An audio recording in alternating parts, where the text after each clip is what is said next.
Hey there, tonight we're diving into Neil Armstrong's monumental first steps on the moon. Not the Hollywood version, you know, but through his own eyes and the surprising silence of space. If these stories help you unwind, I'd love a quick like or subscribe, but only if they're genuinely working for you. I'm curious where in the world you're listening from, so drop your location and local time in the comments. It's amazing seeing our little community span the globe through these historical tales. Now get comfortable, perhaps dim the lights, or find that perfect pillow position, and let's ease into tonight's journey together. You've just stepped into a world where the sky isn't the limit, it's just the beginning. The year is 1957, and you're caught in the gravitational pull of the space race. A term that sounds thrilling, right?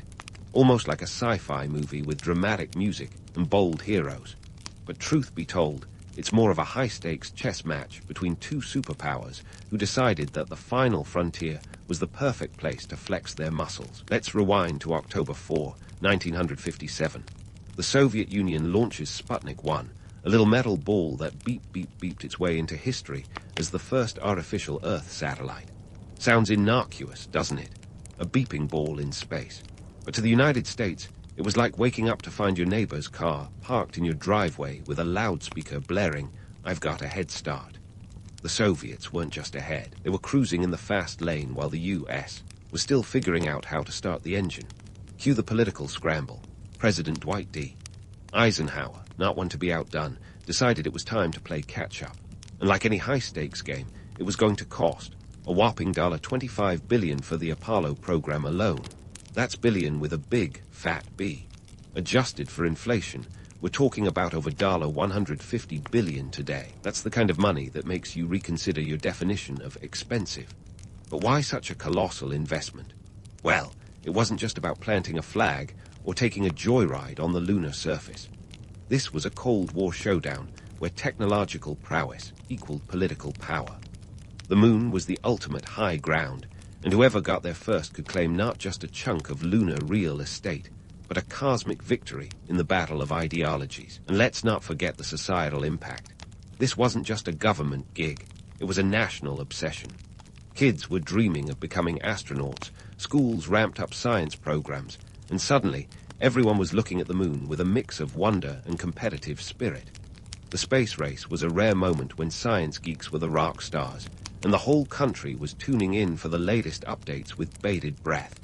Of course, there were skeptics, people who thought that maybe spending billions on a moon mission when there were problems on Earth, like civil rights movements and the Vietnam War, was a bit, well, extravagant. But the allure of space, the mystery of the unknown, and let's be honest, the desire to one-up the Soviets was too tempting to resist. Behind the scenes, the US was scrambling. NASA was born in 1958, quickly turning into the nerve center for America's lunar ambitions. It was a place buzzing with engineers, scientists, and a hefty dose of caffeine-fueled determination. The goal was audacious, not just to reach the moon, but to do so with style, meaning safely and before the decade was out, as per JFK's famous 1961 challenge. "We choose to go to the moon," he said, "not because it was easy, but because it was hard and expensive and politically advantageous." But let's pause for a second to appreciate the absurdity of it all. Here we are, on a planet bursting with problems and possibilities, and yet the ultimate goal was to send a few guys on a 250,000-mile road trip to a dusty rock in the sky. It's equal parts inspiring and insane, a testament to human ingenuity and stubbornness. So, as you buckle up for this moon-bound journey, remember, this is a story of ambition, rivalry, and the relentless pursuit of the stars. It's about looking up, dreaming big, and sometimes biting off more than you can chew. But hey, if you're going to reach for the stars, you might as well aim for the moon, right? But hey, if you're going to reach for the stars, you might as well aim for the moon, right? Speaking of aiming high, let's talk about the Saturn V rocket. No, it's not a Greek god, though it might as well be with its colossal stature. Picture this, a 363-foot beast towering over everything, including the Statue of Liberty, and weighing in at a casual 5 million pounds. Forget about giant steps for mankind. This was a giant leap for engineering. Designed by a team of rocket scientists led by the legendary Wernher von Braun, Saturn V was the key to unlocking the lunar door. It was a multi-stage marvel that could propel humans and a hefty payload beyond Earth's grip and into the lunar neighborhood. Let's not sugarcoat it. Building the Saturn V was like assembling a jigsaw puzzle where the pieces are constantly changing shape and the stakes are sky high. Literally. Each launch cost about $185 million, a small fortune even in 1960s dollars, and every bolt, wire, and drop of fuel had to perform flawlessly. One misstep could mean disaster. It was rocket science in every sense of the phrase, and the stress levels, through the roof and into orbit. The Saturn V was more than just a big, bad rocket. It was a symbol of American ingenuity and determination. A space race power move, if you will. If you wanted to beat the Soviets, you needed something that could outmuscle their mighty R-7 Semyorka. And boy, did Saturn V deliver. Its first stage alone had 5 monstrous F-1 engines, each producing 5 million pounds of thrust. That's more power than 30 Boeing 747s at full throttle. Imagine the noise, the shaking ground, the sheer force. It was a spectacle of epic proportions, with a roar that could be heard miles away. But the Saturn V wasn't just about brute strength. It was about precision and innovation. The engineers had to solve countless problems, like how to keep the rocket stable during liftoff and how to guide it accurately to the moon. The Apollo guidance computer, a marvel of its time, was your pocket calculator compared to today's smartphones. Yet it was revolutionary then. It weighed 70 pounds and had a whopping 64 kilobytes of memory. That's right, kilobytes. Yet it was enough to navigate a 250,000-mile journey through space. Now, let's pivot from the hulking hardware to the human element, the astronauts. Apollo 11 crew was a trio of top-tier talent: Neil Armstrong, Buzz Aldrin, and Michael Collins. They weren't just chosen for their piloting skills and cool-under-pressure demeanor. These guys were the face of the mission, the ones who would carry the hopes of a nation and the curiosity of the world on their brave shoulders. Neil Armstrong, the man of the hour, was a test pilot turned astronaut. He was the kind of guy who could stay calm in the face of chaos. Legend has it, when his Gemini 8 spacecraft spun wildly out of control, Armstrong's heart rate barely budged. He was unflappable, the cool hand needed for the moon mission. Born in Wapakonta, Ohio, Armstrong was a Navy pilot and a Purdue University graduate. He logged more than 900 flights in his career, testing everything from jets to gliders. If you were going to pick someone to land on the moon, Armstrong was your guy. But let's not romanticize it too much. Armstrong's path was far from straightforward. He joined NASA Astronaut Corps in 1962, in a class known as the New Nine. It was a grueling process, with physical tests that made boot camp look like a spa day and psychological evaluations that probed every nook and cranny of the mind. Armstrong passed with flying colors, his calm demeanor and technical know-how making him a standout. Buzz Aldrin, the second man on the moon, but first in the hearts of conspiracy theorists everywhere, was a West Point graduate and a PhD in astronautics from MIT. Aldrin was all about precision, earning the nickname Doctor, rendezvous for his expertise in docking spacecraft in orbit.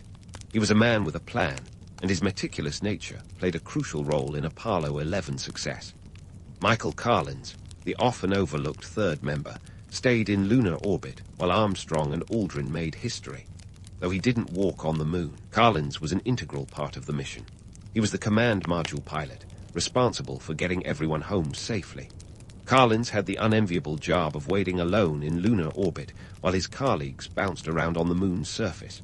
Talk about the ultimate third wheel. These astronauts weren't just selected for their skills. They were chosen for their ability to represent humanity at its best. Brave, curious, and determined. They were the ones entrusted with a mission of monumental importance, tasked with proving that the impossible was possible. And let's face it, they were also a bit of a PR dream team for NASA. As we delve further into this lunar adventure, remember, this was much more than a race against the Soviets. It was a testament to human ambition, a grand tapestry woven from science, politics, and sheer willpower. And while the world watched, holding its breath, as these intrepid explorers prepared to step into the unknown, the real drama was unfolding behind the scenes.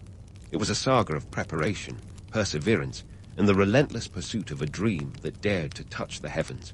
And we're just getting started.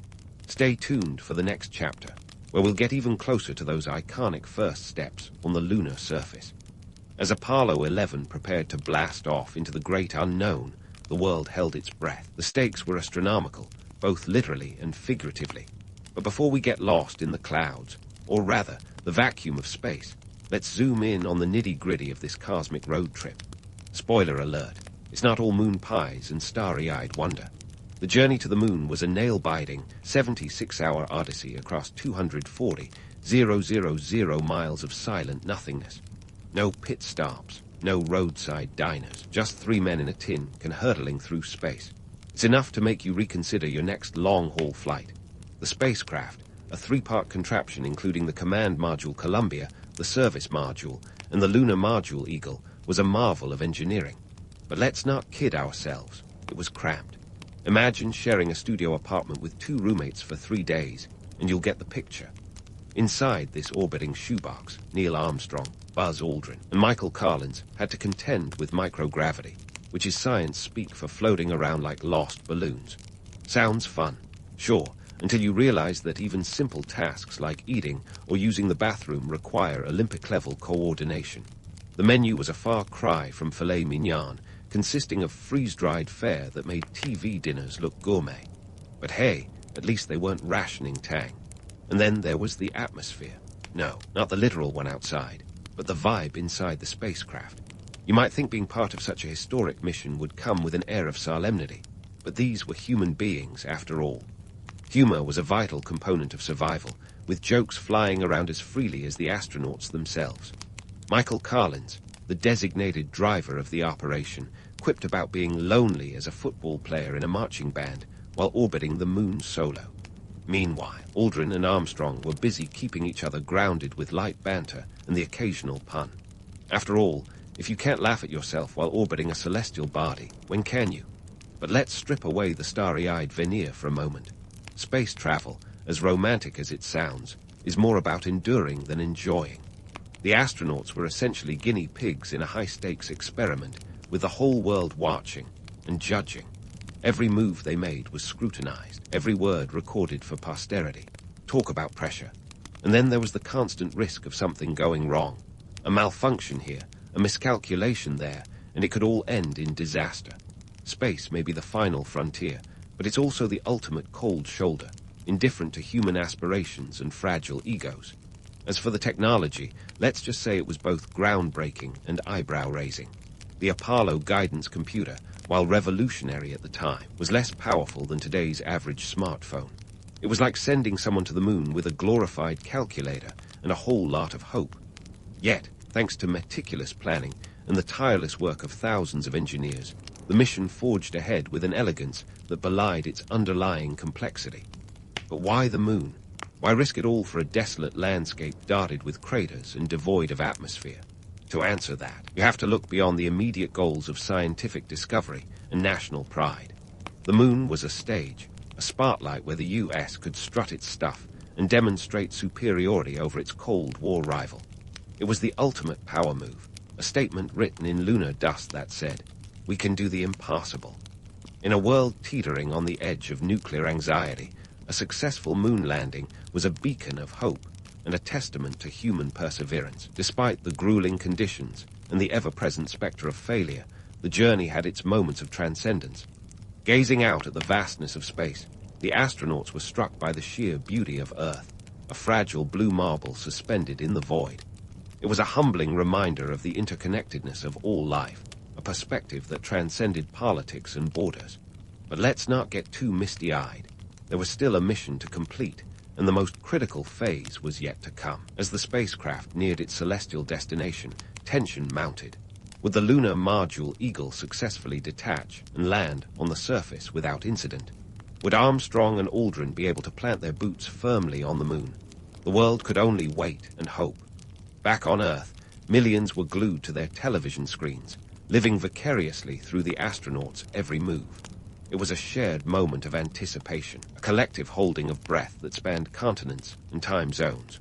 So here we are, on the brink of history, suspended between anticipation and realization. As the Apollo 11 mission inched closer to the moon, the dream of walking on another world was tantalizingly within reach. But dreams have a way of colliding with reality. and the next chapter would test the mettle of even the most seasoned spacefarers. Stay tuned, because the lunar landing is on the horizon, and it's bound to be a bumpy ride, filled with triumphs, tensions, and the occasional cosmic chuckle. With every tick of the clock, the tension on board was tighter than a space helmet.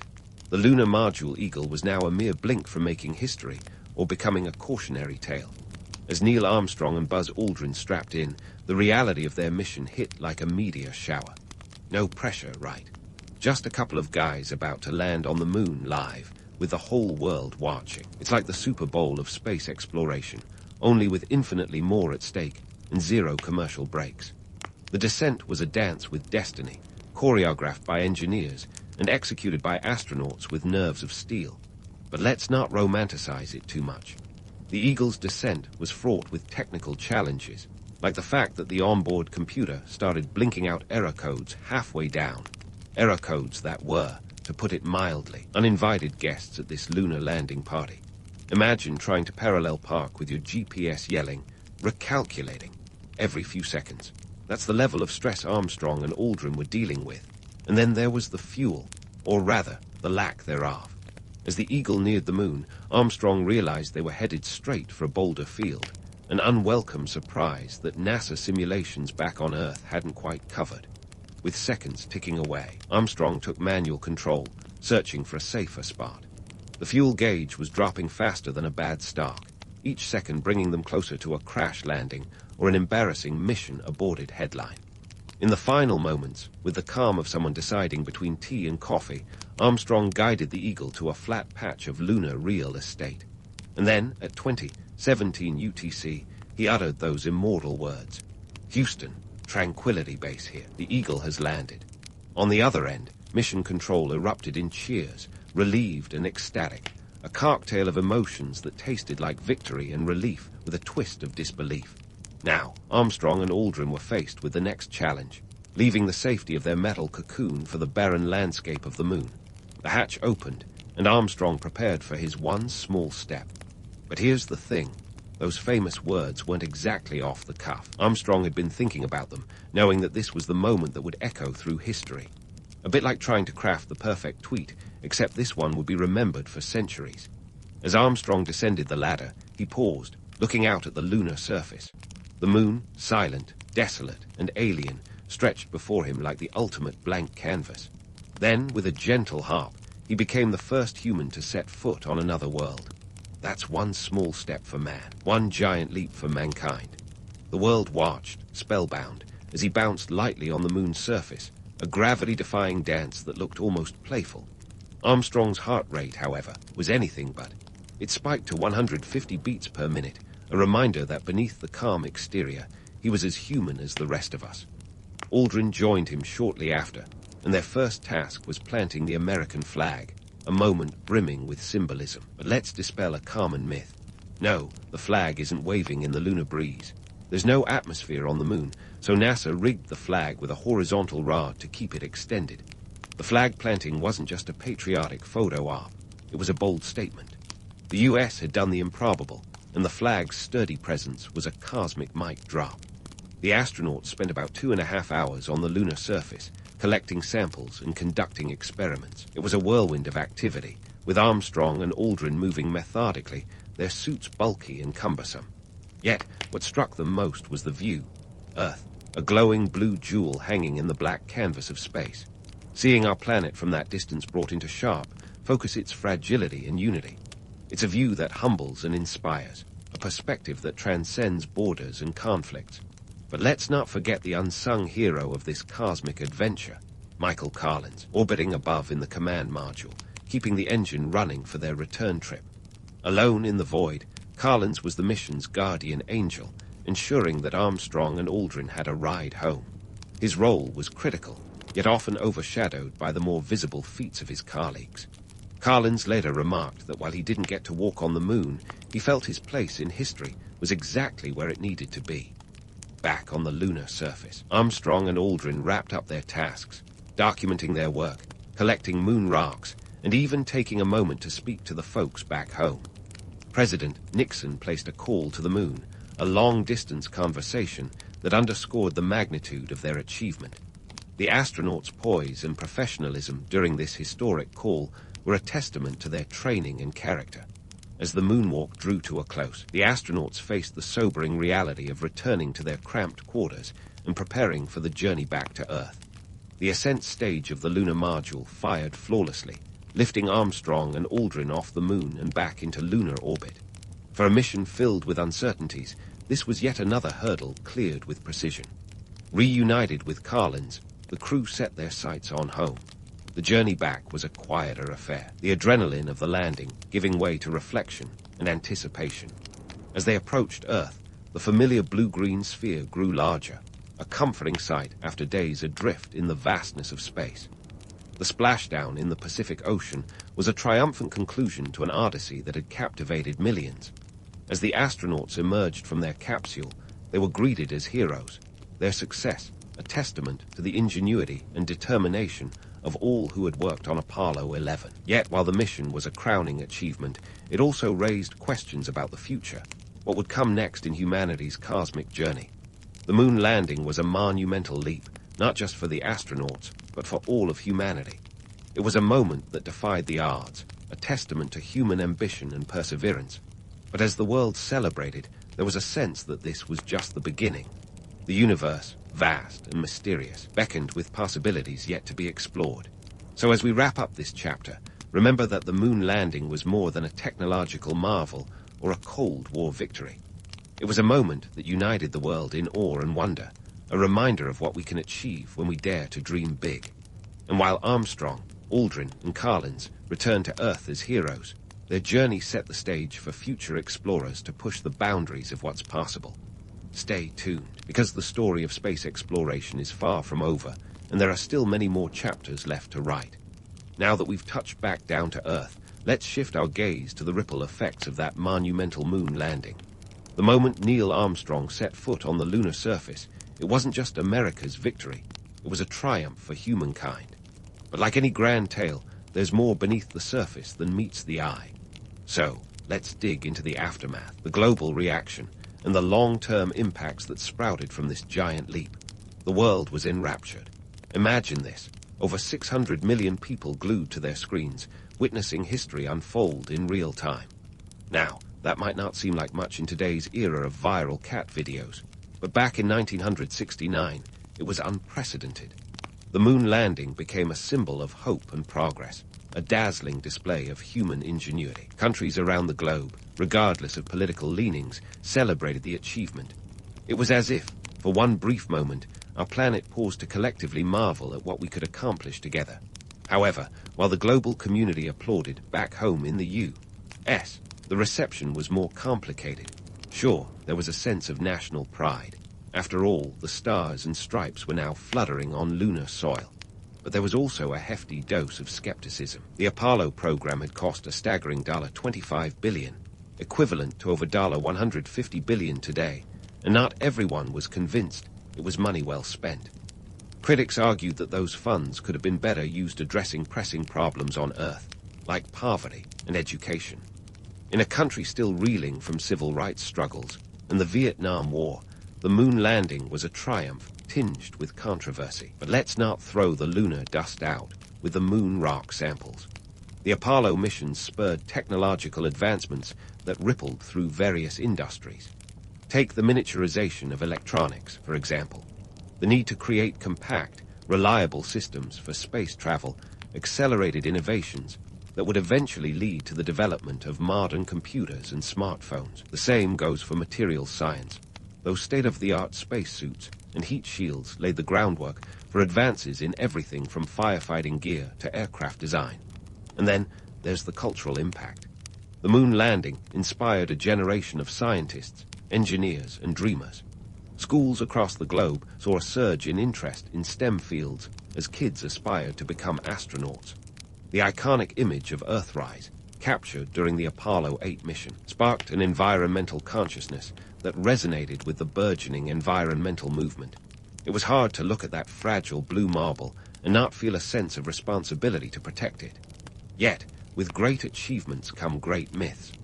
One of the most persistent is the moon landing conspiracy theory, that it was all an elaborate hoax filmed on a Hollywood set. It's a notion that's as enduring as it is absurd, fueled by a mix of skepticism and the allure of a good mystery. But let's be real. Pulling off a fake moon landing would have required a conspiracy so vast, involving thousands of scientists, engineers, and astronauts, not to mention the complicity of the Soviet Union, who would have had every reason to call foul. In reality, the evidence supporting the moon landing is overwhelming, from the physical samples brought back to the detailed telemetry data. Despite the conspiracy crowd, the moon landing's legacy continued to shape the future of space exploration. It set the stage for the Space Shuttle program, which aimed to make space travel more routine and affordable. However, it also marked the beginning of NASA's shift from bold, manned missions to robotic exploration. The sobering costs and risks of sending humans to the moon prompted a more measured approach, with unmanned probes and rovers taking the lead in exploring our solar system. The moon landing also sparked a broader philosophical debate about our place in the universe.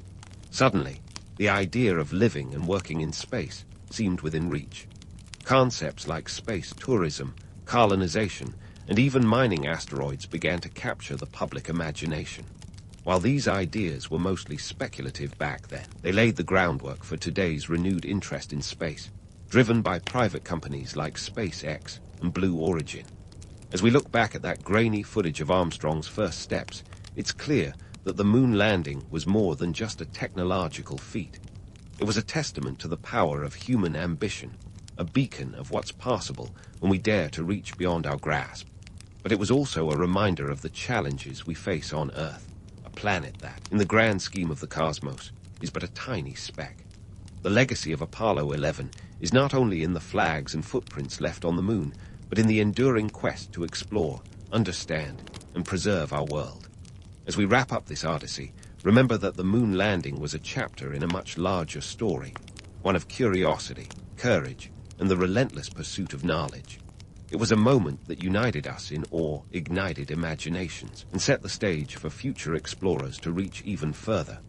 The universe remains vast and mysterious, beckoning us with its secrets and possibilities. And while we've come a long way since that historic day in 1969, the journey is far from over.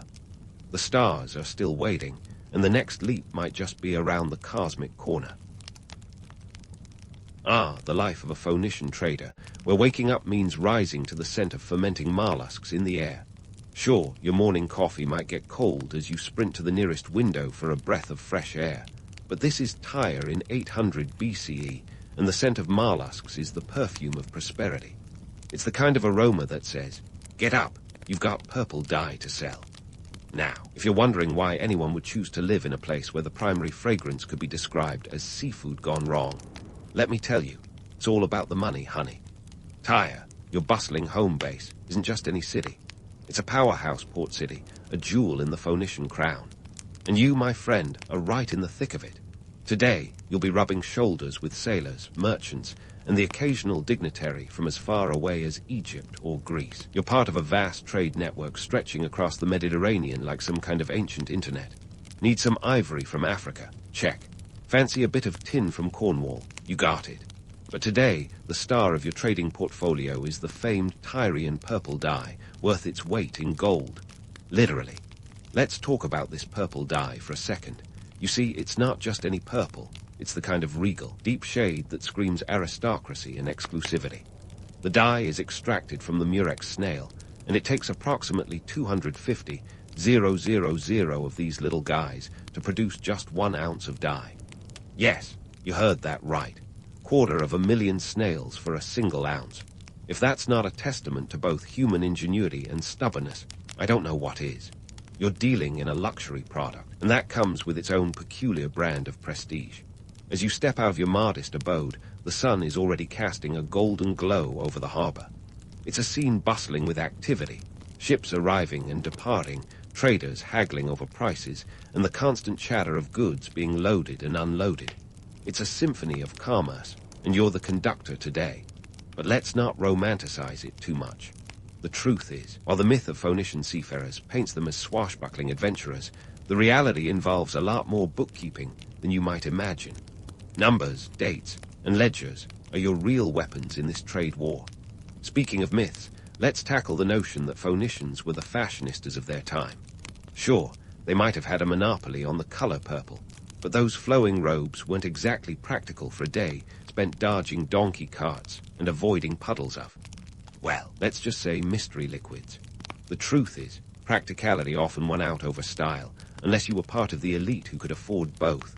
So while you might strut around town looking like you just stepped off a catwalk, remember that in this heat and hustle, a toga can only do so much. Yet the allure of Tyrian purple cannot be overstated. This isn't just a color, it's a status symbol. Wearing it signifies power, wealth, and influence. Roman senators, Egyptian pharaohs, and even the occasional Persian king would kill, or at least pay handsomely, for a piece of cloth dyed with this prestigious hue. And you're the link in this elaborate chain, connecting Marlusk to Monarch. No pressure, right? But let's rewind a bit to the broader picture. Why did Tyre, of all places, become such a hub of activity? Geography played a significant role. Positioned strategically along the Mediterranean Sea, Tyre was perfectly located to facilitate trade between the east and west, north and south. It's like the ancient version of a major airport hub, except with fewer delays and more risk of pirate attacks. Fortunately, Phoenicians were master seafarers, building robust ships capable of withstanding the unpredictable temperament of the Mediterranean. Now, as you navigate through the bustling streets, you're not just here for the trade. This is also about diplomacy. Every transaction holds the potential to strengthen alliances or, on a bad day, ignite rivalries. You're not just a trader, you're a diplomat, an economist, and occasionally a peacekeeper. Today's agenda includes a meeting with a Greek merchant who's interested in purchasing a sizable batch of dye. Remember, in this line of work, your reputation is everything. One bad deal can haunt you like a ghost of Marlusk's past. As you head towards the docks, you can't help but marvel at the diversity around you. Phoenicia, with its melting pot of cultures, languages, and ideas, is a testament to the power of trade to connect disparate worlds. It's a bit like the United Nations meets Wall Street, but with fewer suits and more sandals. This cultural exchange is one of the unsung heroes of your daily grind, and it's something that will shape the future in ways you can hardly imagine. But you're not thinking about the far-off future or the grand scope of history.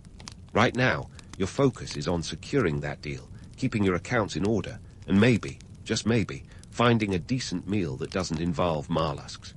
As the sun climbs higher in the sky, casting long shadows across the docks, you know it's going to be another busy day in Tyre.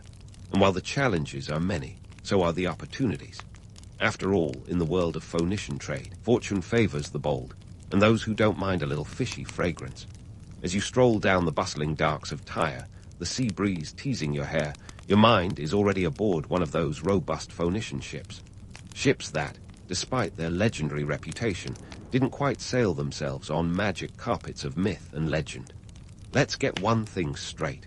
Phoenician ships were engineering masterpieces, not enchanted vessels. While the Greeks might have had their triremes, and the Egyptians their river barges, you've got the mighty Phoenician bireme, a two-tiered rowing behemoth designed for both speed and cargo.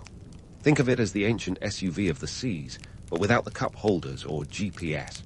You see, the real magic of Phoenician navigation wasn't in some mystical compass or divine intervention. Nope, it was in the craftsmanship, the meticulous planning, and a hearty dose of sea-savvy intuition. Shipbuilders used cedar wood from the forests of Lebanon, prized for its durability and resistance to the salty sea air. This wasn't just any old wood.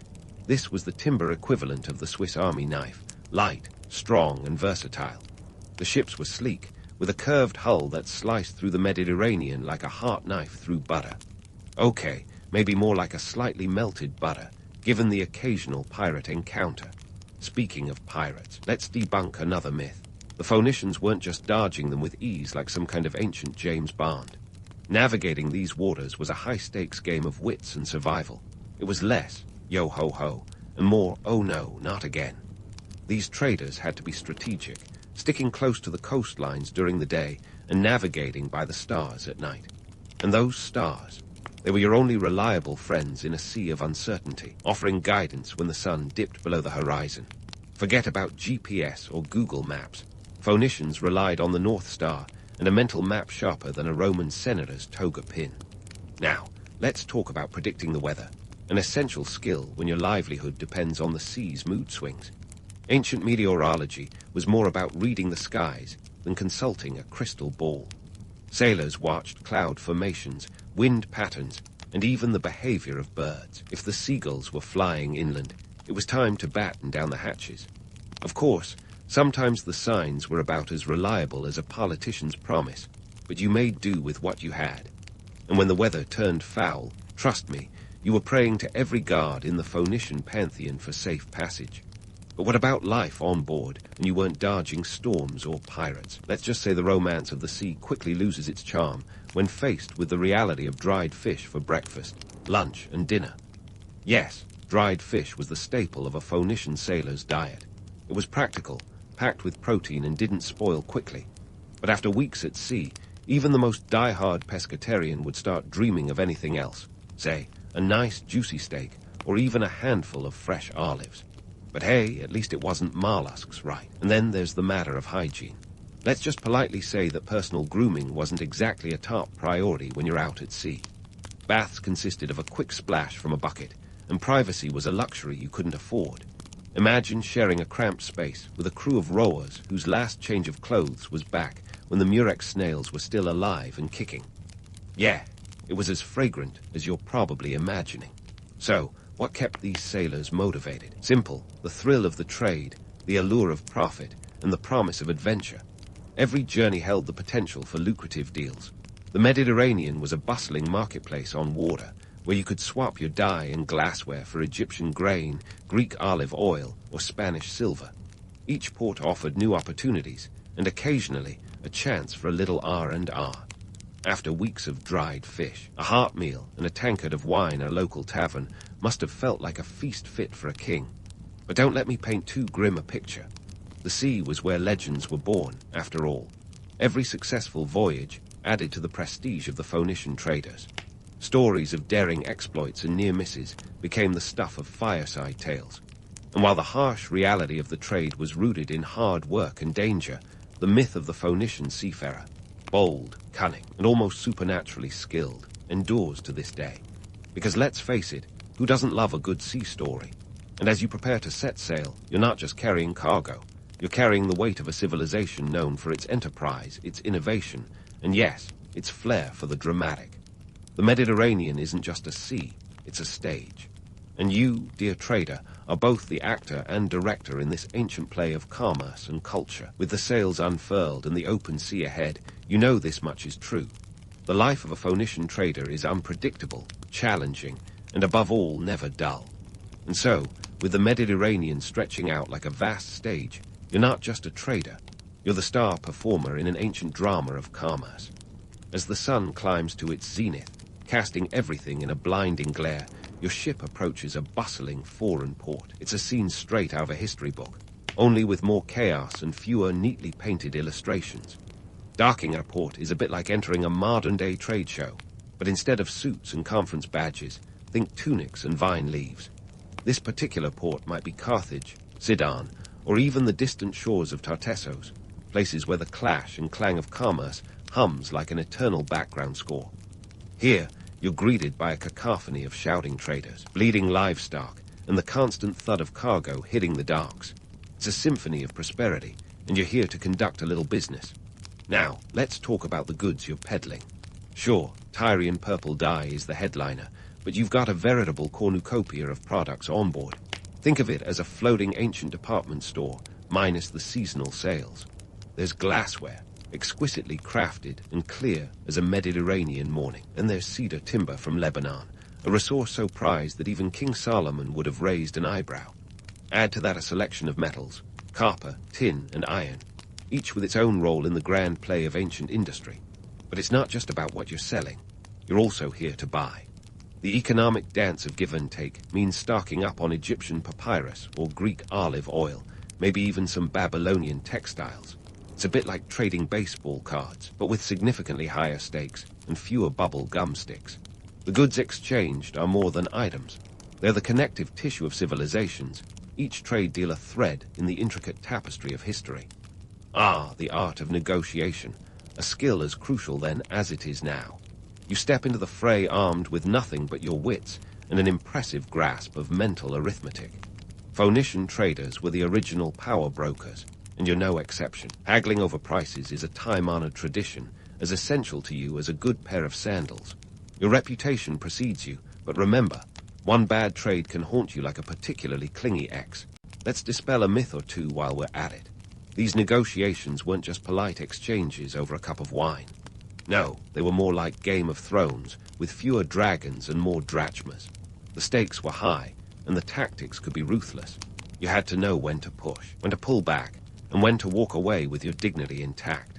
Think of it as the original version of office politics, complete with the occasional backroom deal and whispered alliance. Speaking of alliances, the political landscape you navigate is as complex as a Greek tragedy. Each port city you visit has its own set of rules, rulers, and rivalries. You're not just trading goods, you're trading favors and forging relationships. A well-placed bribe here, a sweetened deal there, and suddenly you're not just a trader, you're a diplomat with a cargo hold. It's a bit like being a contestant on Survivor, except the island is the size of a continent, and Jeff Probst doesn't show up with immunity idols. But let's not forget the darker side of this trade tapestry.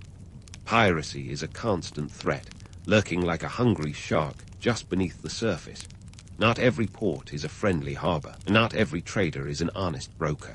You've got to keep your wits sharper than a Roman gladius, always ready to outmaneuver those who'd see your hard-earned cargo as little more than a floating buffet. It's a world where alliances can turn to rivalries faster than you can say Phoenician peace treaty.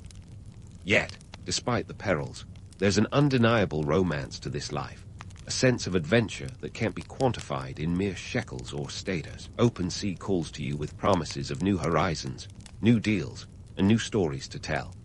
Every successful trade is a testament to your cunning and resilience, a victory dance performed on the decks of your trusty bireme. So, as you unload your cargo and weigh your profits, remember that you're not just moving goods from point A to point B. You're a vital cog in the great machine of history, a player in a narrative that stretches from the ancient world to our modern shores. And as you prepare to set sail once more, the horizon beckoning with its endless possibilities, you know this much is true. The life of a Phoenician trader is one of constant motion, where every port is a new beginning, and every deal is a story waiting to be written. As the midday sun blazes overhead, casting a golden glow over the bustling port, you find yourself at the heart of a vibrant marketplace that's as much a theater of human ambition as it is a center of commerce. Every face you pass is another actor in this grand drama, each with their own lines to deliver, their own roles to play. And you, dear trader, are both the director and the lead, navigating this intricate dance with a mix of savvy and charm. As the port scene fades into the afternoon haze, your thoughts shift from the bustling marketplace to the less glamorous, more treacherous aspect of your trade, conflict and piracy. Yes, the darker side of maritime commerce, where the stakes are higher than a Phoenician bireme's mast. It's a far cry from the romantic notion of fearless traders gliding across the Mediterranean like ancient rock stars. In reality, the sea was more like a concert stage with a trapdoor, always ready to drop you into chaos. Let's start with the pirates. Forget the Hollywood image of charming rogues with a penchant for rum and parrot sidekicks. Real pirates were more like ancient-day hackers, except instead of stealing your credit card info, they made off with your hard-earned cargo. Operating from hidden coves and uncharted islands, these marauders were the bane of honest traders, as feared as a surprise tax audit. In fact, piracy was such a persistent threat that it even influenced ship design. Phoenicians, ever the practical engineers, equipped their vessels with reinforced hulls and sharp, bronze-tipped rams to fend off attackers. Picture your ship as the SUV of the seas, complete with defensive spikes instead of airbags. But even with these precautions, encountering pirates was a bit like playing a deadly game of cat and mouse, where the mouse had to be smarter, quicker, and occasionally more ruthless. The economic impact of piracy was significant. A single pirate raid could wipe out profits from an entire trading season. This wasn't just about losing goods, it was about losing face. And in the cutthroat world of ancient trade, reputation was everything. Think of it as the ancient equivalent of a bad Yelp review, except it could sink your business, literally and figuratively. To combat this, some merchants banded together in convoys, strength in numbers being their best defense. Others hired mercenaries or paid protection money, a sort of ancient insurance premium to safeguard their voyages. Now, let's talk about alliances, those fragile threads that held the fabric of ancient commerce together. In the world of Phoenician trade, alliances were as essential as the cargo itself, but just as precarious. One day you're best friends with a city-state, sharing wine and tales of the sea, and the next, you're embroiled in a bitter trade dispute over something as trivial as a load of olives. It's the ancient version of Survivor, Mediterranean edition, where alliances shift as easily as the tides. Take our old friends, the Greeks, for instance. One moment, you're trading fine pottery and olive oil with them. The next, you're at odds over maritime borders or the price of tin.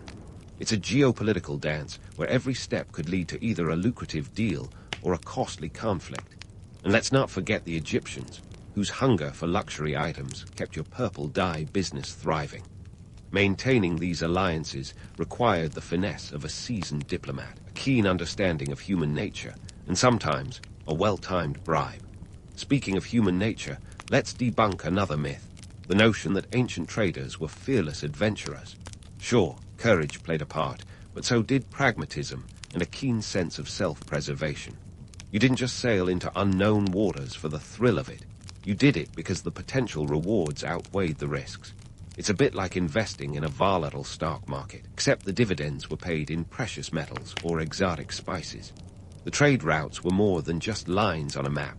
They were lifelines connecting empires, each stop a potential gold mine or a trap.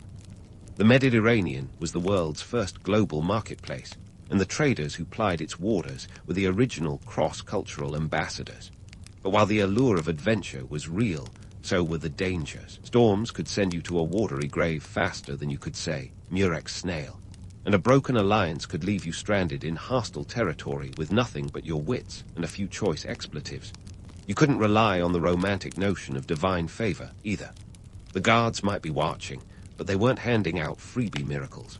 Instead, you had to trust in your skills, your ship, and the ever-unpredictable nature of human partnerships. After all, while the sea is vast and mysterious, human behavior can be just as deep and unfathomable. As the sun begins its descent, casting long shadows over the docks, you can't help but feel the weight of these realities. The life of a Phoenician trader is not for the faint-hearted.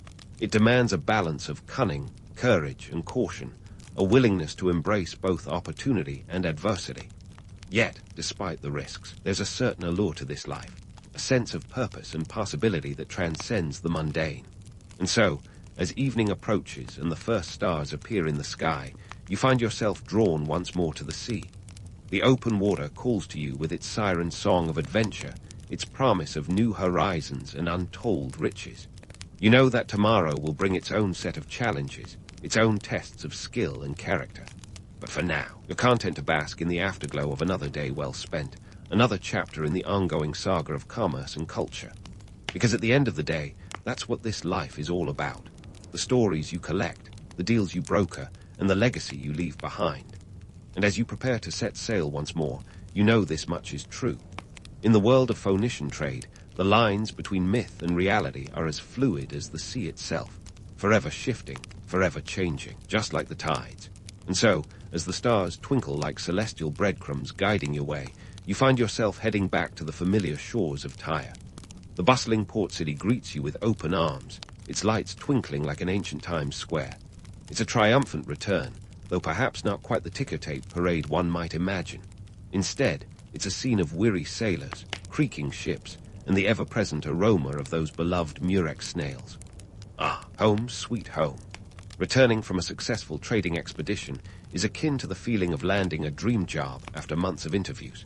You're riding high on the adrenaline of deals made and goods sold, but the reality is that this isn't a solo achievement. Let's debunk the romanticized myth of the lone Phoenician trader, a rugged individualist braving the wild seas. In reality, this was a group effort, more akin to a corporate venture than a solo startup. It took a village, or rather, a city-state to keep those trade routes humming. You see, back in Tyre, there's an entire support system that makes your trading escapades possible. Shipbuilders crafting those robust biremes, craftsmen producing the goods you peddle, and even the families who manage the day-to-day operations while you're off gallivanting across the Mediterranean. This isn't just your story. It's a tapestry woven by countless hands. The myth of the solitary hero is as appealing as it is misleading. In truth, every Phoenician trader is part of a larger, complex economic machine. Now, let's talk numbers, because numbers don't lie. The Phoenician economy was a juggernaut, with Tyre at its heart. At its peak, Tyre supported a population of around 40,000 people, a metropolis by ancient standards. These were folks who understood trade like modern Wall Street brokers understand stocks. They knew the value of diversification long before it became a buzzword. Tyre wasn't just about purple dye. It was a marketplace for timber, wine, textiles, and an array of goods that would make a modern department store blush. And speaking of the goods, let's consider the impact. Phoenician trade routes didn't just move products. They moved ideas, technologies, and cultures. It was like a cultural exchange program on steroids. From the Greek alphabet, which had its roots in Phoenician script, to the spread of ironworking techniques, Phoenician traders were the ancient world's influencers long before Instagram made it cool. They were the first to understand that commerce is more than just economic. It's cultural, political, and social. They were the original globalists, connecting disparate civilizations in a web of exchange that shaped the Mediterranean world. But what about the legacy? Surely, the Phoenicians left more than just a trail of purple-dyed robes and empty murex shells behind.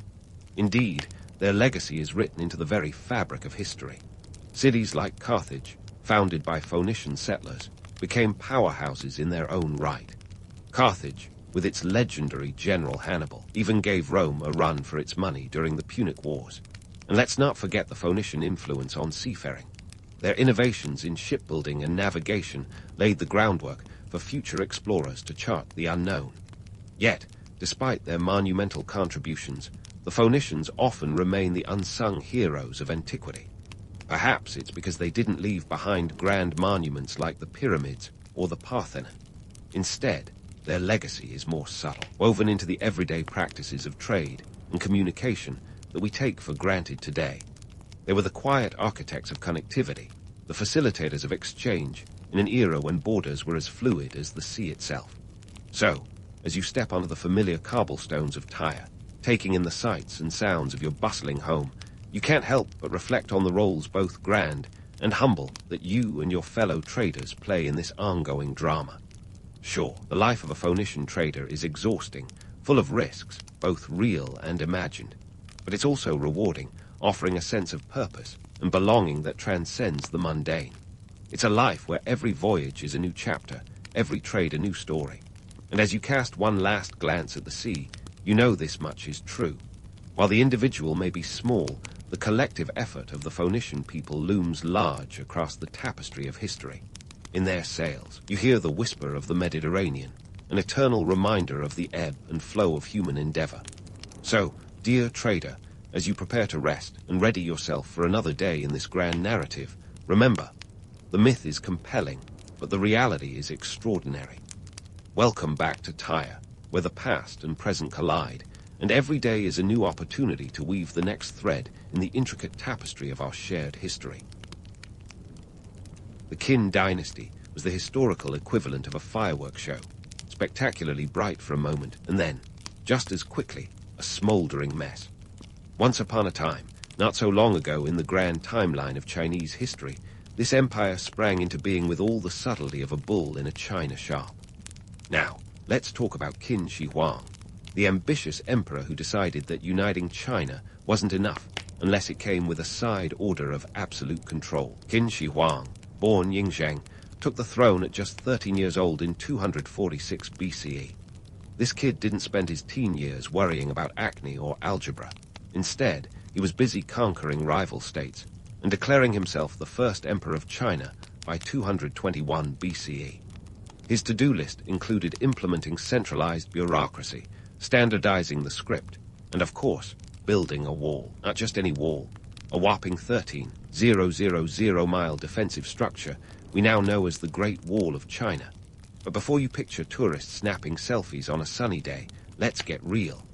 This was no leisurely Sunday project. It was a brutal, back-breaking endeavor that that allegedly took the lives of hundreds of thousands of laborers.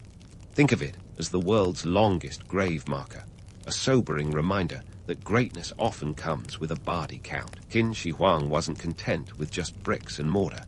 His reign was all about control and uniformity, and he enforced it with a zeal that would make even the most ardent micromanager blush.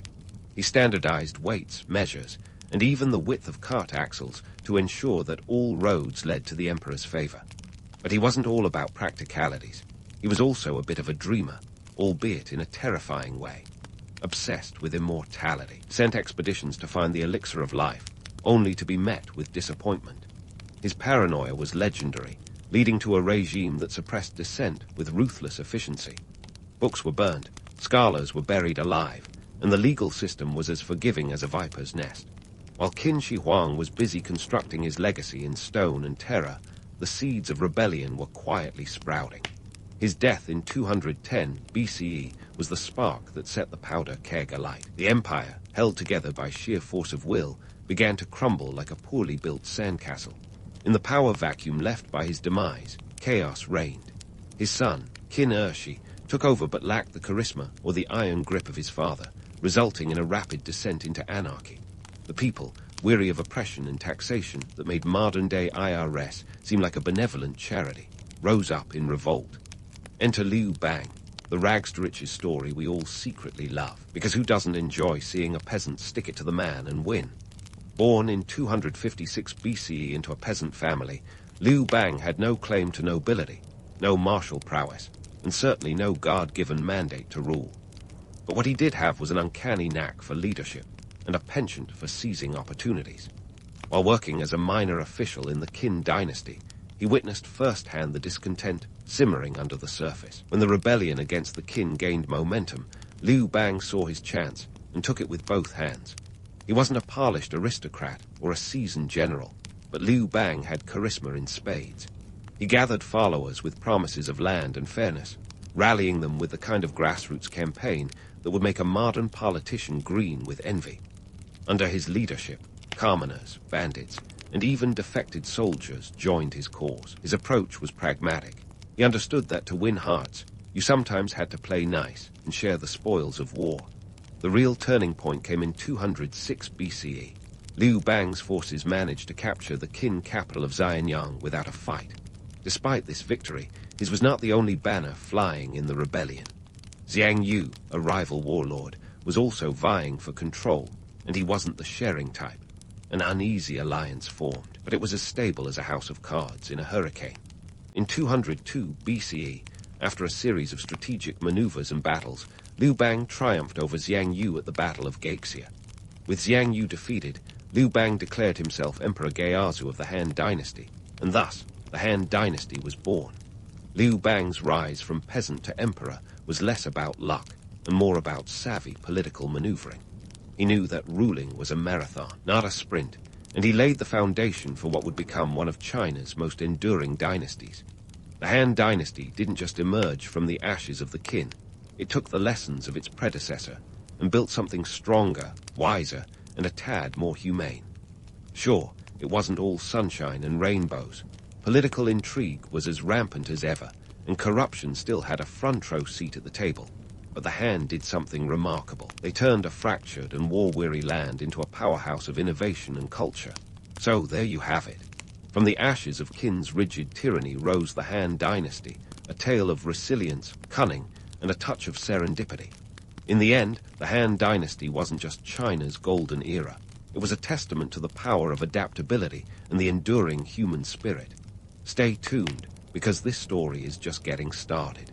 And so, with the Han Dynasty now firmly on the historical stage, Emperor Geazu, or Liu Bang if you prefer his pre-royal moniker, had to navigate the treacherous waters of governance. It's one thing to win a throne, but quite another to keep it from toppling over like a wobbly Jenga tower. Liu Bang might have been a peasant by birth, but he had the political savvy of a seasoned chess master, knowing when to advance and when to sacrifice a pawn. His first move, consolidating power, because what's an emperor without a kingdom that actually listens? Liu Bang wasn't just about waving a scepter and looking regal. He was all about pragmatism. He knew that ruling with an iron fist might have been Qin Shi Huang's style, but the Han needed something with a softer touch. Hence, the art of wielding the carrot and the stick, rewarding those who fell in line, and, well, encouraging those who didn't with some good old-fashioned intimidation. Let's talk about the economic genius that was the salt and iron monopolies. Now, before you roll your eyes and imagine another drab economics lecture, consider this. These policies were as much about filling the imperial piggy bank as they were about control. Salt and iron were the smartphones of the ancient world. Everybody wanted them, and they were willing to pay. By monopolizing these industries, the Han not only secured a steady revenue stream, but also tightened their grip on the regions producing these resources. It was a win-win, unless you were a private merchant, in which case, tough luck. And then there was the civil service exam system, the ancient equivalent of a LinkedIn endorsement. Forget about the Ivy League. This was more about can you read and write without embarrassing your ancestors. The idea was revolutionary for its time, a meritocratic system that, in theory, allowed anyone with a functioning brain and a knack for Confucian classics to climb the bureaucratic ladder. In practice, it wasn't so rosy. Literacy rates weren't exactly booming, and access to education was about as fair as a casino game. But hey, it was a start, and it laid the groundwork for a bureaucracy that would influence Chinese governance for centuries. Now, Emperor Geazi wasn't going it alone. His court was a bustling hive of advisors, each with their own agendas and a penchant for palace intrigue. One of his most trusted was Xiaohe, the administrative whiz who laid the foundations for the Han's legal and bureaucratic systems. Think of him as the Steve Jobs of ancient Chinese administration, minus the turtlenecks. Xiaohe was all about order and efficiency, creating a legal code that was as much about stability as it was about justice. It wasn't perfect, but it was a far cry from the draconian measures of the Qin. Of course, not everyone was thrilled with Liu Bang's reign. Remember Xiang Yu, the rival who had been vanquished but not forgotten. His ghost lingered, along with remnants of his followers who weren't exactly sending Liu Bang fan mail. Revolts flared up like a bad rash, and Liu Bang had to act fast to quash them. He knew that to maintain control, he had to be part warrior, part diplomat, and part psychologist, understanding when to reward loyalty and when to remind people who was boss. But what really set Liu Bang apart was his capacity to adapt. He understood that ruling an empire wasn't about rigid adherence to dogma, but about flexibility and survival. It was this adaptability that allowed him to establish a dynasty that would last for 4 centuries. He might have started as a peasant, but Liu Bang had the mind of a strategist and the heart of a survivor. Still, not all was idyllic in the Han paradise. The court was a hotbed of political scheming, with factions forming and dissolving faster than alliances on a reality TV show. Empress Liu Bang's formidable wife, was a force to be reckoned with, wielding power with an iron will and a strategic mind. Her influence was significant, and she wasn't shy about using it to position her family in the line of succession. The political maneuvering during her time was the stuff of legend and cautionary tales for any wannabe power players. As Liu Bang's reign progressed, he had to contend with the ever-present threat of the Xingnu, the nomadic confederation that was the ancient equivalent of a biker gang with an empire. They were a constant thorn in the side of the Han, raiding and pillaging with alarming regularity. Liu Bang tried diplomacy, even marrying off Han princesses to Xingnu chieftains in a bid to secure peace, a move that was as much about buying time as it was about securing alliances. It was a dance of diplomacy and warfare, with Liu Bang trying to keep the wolves at bay while strengthening his own borders. The Han Dynasty's early years were a lesson in balance between power and benevolence, tradition and innovation, control and chaos. Liu Bang's legacy wasn't just about the battles he won or the policies he enacted. It was about the empire he built from the ashes of chaos. He laid the groundwork for a golden era of Chinese history, proving that sometimes the best emperors aren't born but made through grit, cunning, and a dash of peasant pragmatism. And so, with the empire on a precarious but hopeful footing, the story of the Han Dynasty continues, with new players entering the stage and policies evolving. The next chapter in this epic tale promises more intrigue, more power struggles, and inevitably more lessons in the art of ruling an empire. Stay tuned, because this is just the beginning of an adventure that will shape the destiny of a nation and echo through the ages. The Han Dynasty was just getting started, with Liu Bang's legacy laid out like a freshly ploughed field, ready for the seeds of innovation and culture to take root.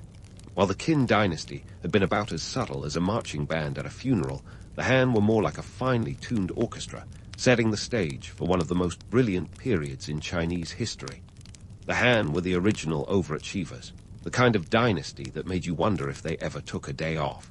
Let's dive into one of the Han's greatest hits, paper making. Before the Han, writing surfaces were as cumbersome as they were scarce. Think bamboo slips strung together like a prehistoric Rolodex, or silk scrolls that cost more than a small house. Enter Kai Lun, a Han court eunuch, who in 105 CE decided enough was enough. He cooked up a concoction of mulberry bark, hemp, and old fishnets, creating the first true paper. This wasn't just a nifty invention, it was a game changer. Suddenly, record-keeping and knowledge-sharing became as easy as pie, fueling a scholarly boom that would make the Library of Alexandria blush. Imagine scribes everywhere breathing a sigh of relief as they traded in their clunky old scrolls for something a little more portable. But the Han didn't stop at revolutionizing the written word. They were also busy measuring the Earth's grumbles. The seismograph, an invention of the Han scientist Zhang Heng in 132 CE, was like an ancient earthquake detector with a flair for the dramatic. It was a bronze contraption adorned with dragons and toads, spitting out metal balls to indicate the direction of a tremor. Forget about your weather app. This was the cutting edge of seismology. Zhang Heng's device could detect earthquakes hundreds of miles away, a feat that left even the most skeptical of ministers slack-jawed. And while they might not have understood tectonic plates, the Han were well aware that knowing a quake's direction could mean the difference between life and an imperial headache. Now, let's talk about Confucianism, the philosophical compass that guided the Han with all the subtlety of a GPS voice, reminding you to make a U-turn. Confucianism wasn't just a set of dusty old scrolls, it was a cultural revolution. Under Emperor Wu, who reigned from 141 to 87 BCE, Confucianism became the state ideology. This wasn't just a casual endorsement. It was more like a full-on adoption, complete with Confucian academies sprouting like mushrooms after a rainstorm. Think of Confucianism as the moral playbook, emphasizing filial piety, social harmony, and the kind of respect for authority that would make even the strictest headmaster proud. But why Confucianism? Well, in a world still reeling from the chaos of the Qin, Confucian principles provided a much-needed sense of order and stability. It was like handing the empire an instruction manual for how to behave, complete with helpful footnotes on hierarchy and responsibility. It also laid the groundwork for the civil service exams, where aspiring bureaucrats could prove their mettle by reciting Confucian texts until their eyes crossed. It was the ultimate meritocracy, if you ignored the fact that only the wealthy could afford the education needed to pass. All these advancements weren't just about making life easier. They were about solidifying the Han's legacy as a beacon of culture and progress. The dynasty's achievements in astronomy, such as the creation of star maps that would guide sailors and farmers alike, and innovations in metallurgy, like the iron plow, weren't just for show. They were the building blocks of an empire that understood the importance of both practical innovation and intellectual curiosity. However, let's not get too starry-eyed. The Han Dynasty, for all its achievements, was no utopia. The socio-economic divide was as real as the Great Wall, with wealth concentrated in the hands of a few elite families, while the peasants toiled away like ants in a never-ending march. Land ownership was a big deal, with power and prosperity often linked to how much of it you could claim. It was a classic case of the rich getting richer while the poor stayed, well, poor. Yet, the Han leadership understood that the stability of their empire depended on keeping this divide from becoming a chasm. To tackle this, they introduced economic reforms that were about as popular as a tax audit. Land reforms attempted to redistribute wealth by limiting the size of estates, a move that had wealthy landowners clutching their pearls in horror. Taxation was another tool in the Han's arsenal, with attempts to balance the scales by taxing the wealthy and occasionally squeezing the peasants when the imperial coffers needed a top-up. It was a delicate dance, trying to maintain the facade of fairness while ensuring the empire's survival. In the end, The Han Dynasty was a swirling tapestry of contradictions, a golden era marked by both enlightenment and inequality, innovation and intrigue. It was a time when paper and seismographs transformed the landscape, while Confucian ideals shaped the very soul of the empire. The Han were the original multitaskers, juggling the demands of an empire with the grace of a tightrope walker. Their legacy was not just one of invention and philosophy, but of adaptability and survival, setting the stage for a future that would continue to be shaped by their extraordinary achievements. As we leave this chapter of the Han saga, the empire stands at the crossroads of history, poised to face new challenges and embrace the unknown. The story of the Han Dynasty is far from over, and the next act promises even more twists and turns as the legacy of this remarkable era continues to unfold. Stay tuned, because the journey of the Han is one for the ages, a testament to the enduring power of innovation, resilience, and the human spirit. As the Han Dynasty navigated its way through history's bustling traffic, it was time to expand their horizons, quite literally. The Han weren't interested in just twiddling their thumbs within the borders of China. No, they had their eyes set on the broader world, particularly the Silk Road, an ancient highway of trade that would make a modern-day logistics company drool. The Silk Road wasn't just a single path, but a network of trade routes stretching from China to the Mediterranean, and the Han wanted a piece of the action. Picture a world where spices, silk, and other exotic goods were the cryptocurrency of the day. The Han had silk, a luxurious fabric that was the ancient equivalent of high fashion. Everyone wanted it, and in return, the Han craved the treasures from the West like glassware, woolen textiles, and yes, those fascinating horses from the Fergana Valley. You know, the ones that could outrun a cheetah on a caffeine high. Before they could send their silk caravans galloping westward, the Han had to deal with the Xiongnu, a pesky confederation of nomadic tribes who were as much a part of the landscape as the Great Wall itself. The Xiongnu were the thorn in the Han's silk-studded side, notorious for their raids and a perpetual headache for the Han emperors. These raids weren't just about plundering. They were a statement, a reminder that the Xiongnu weren't going anywhere unless something changed. Emperor Wu, the James Bond of the Han Dynasty, with a penchant for strategic maneuvers, decided enough was enough. In 133 BCE, he launched military campaigns against the Xiongnu, aiming to secure the trade routes, and let's be honest, put the fear of the Han into these raiders. These campaigns were no walk in the park. They were grueling, costly endeavors involving tens of thousands of soldiers and an imperial budget that would make a banker break into a sweat. But Emperor Wu didn't just rely on brute force. He was as much a diplomat as he was a warrior. He played the game of alliances, a complex chess match where one wrong move could topple the board. He established the Hekin policy, marrying Han princesses to Xiongnu chieftains, a diplomatic maneuver aimed at ensuring peace through family ties.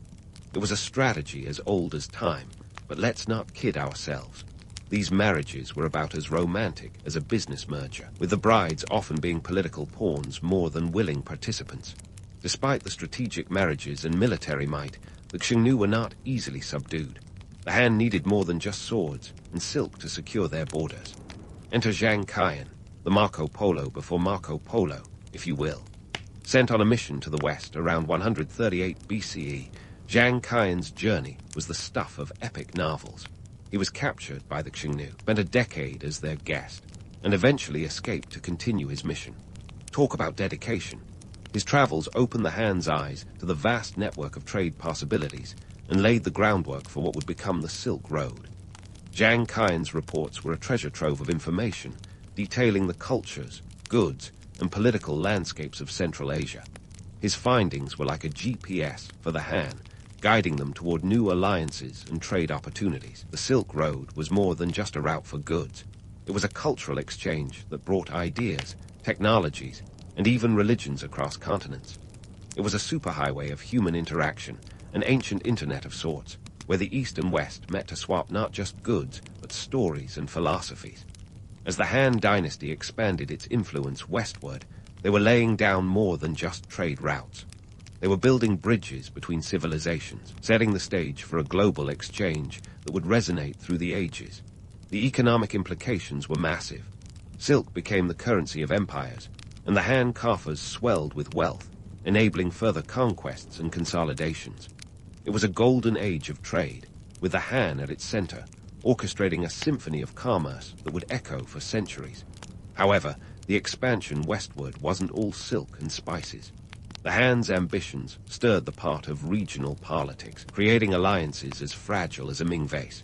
The Parthians, the Kushans, the Yuezhi, all these new acquaintances in the grand bazaar of history brought their own agendas.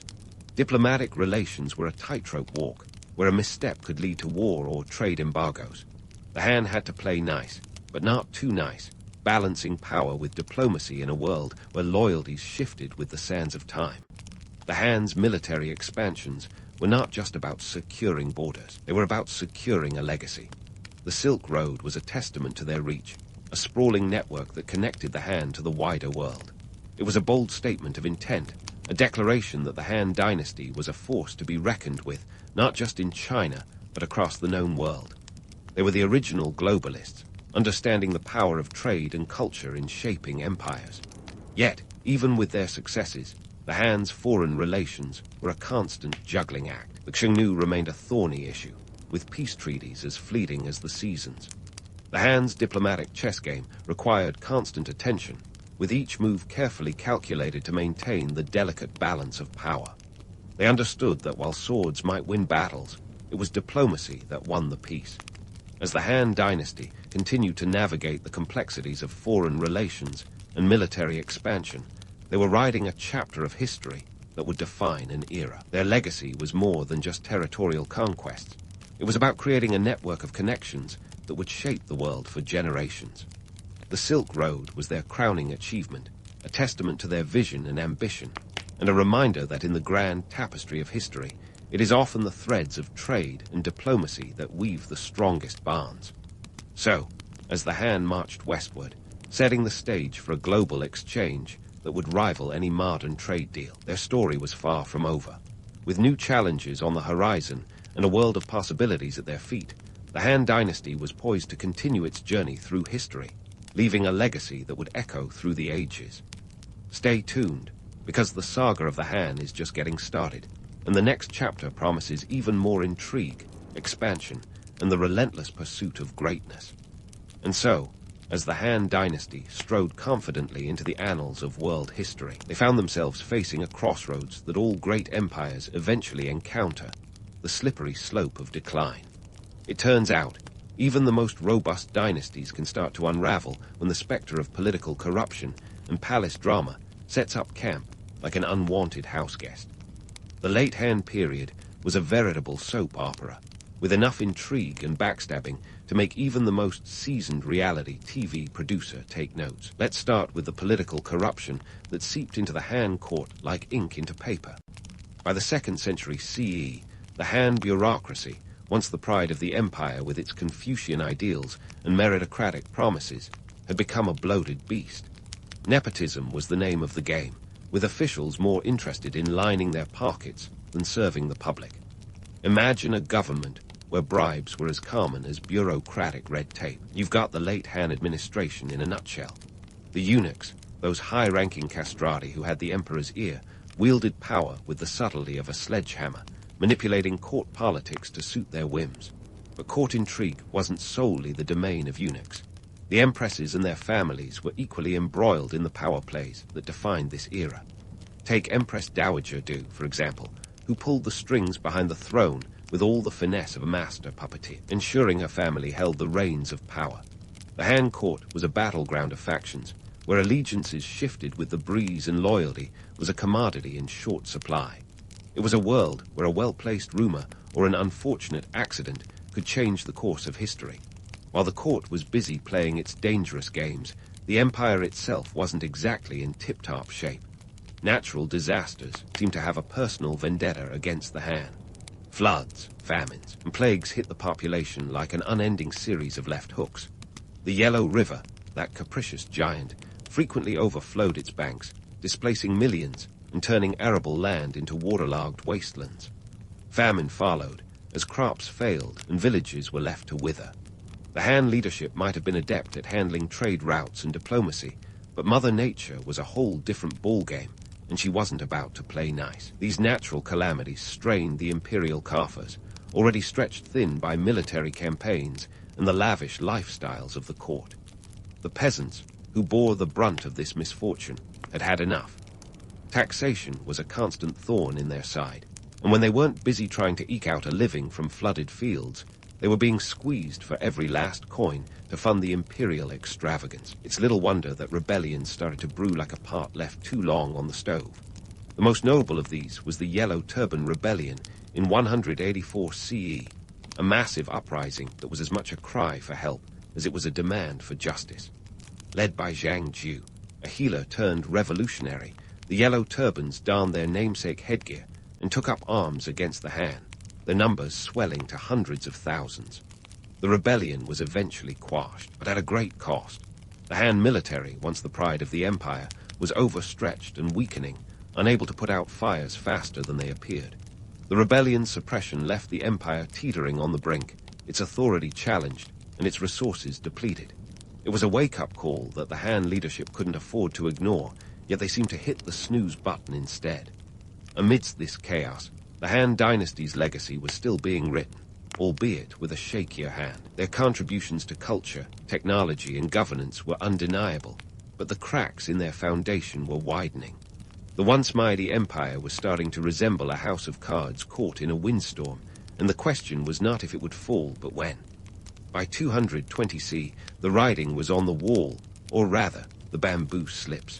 The last Han emperor, Zion, was effectively a puppet, his strings pulled by warlords who had carved up the empire like a holiday turkey.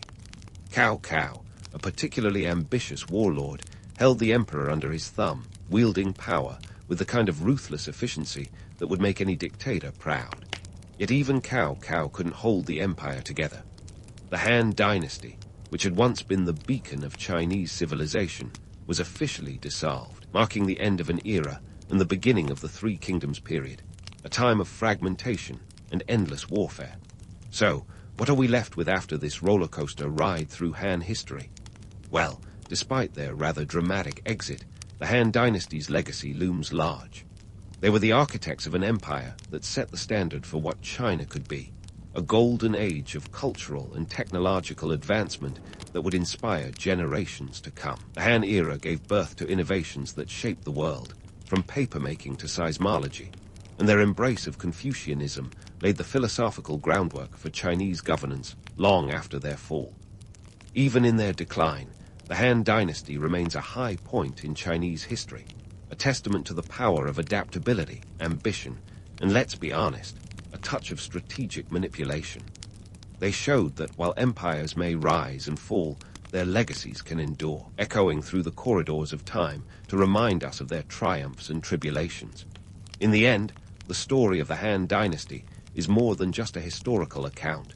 It's a reflection of the human condition, of our capacity for greatness and folly.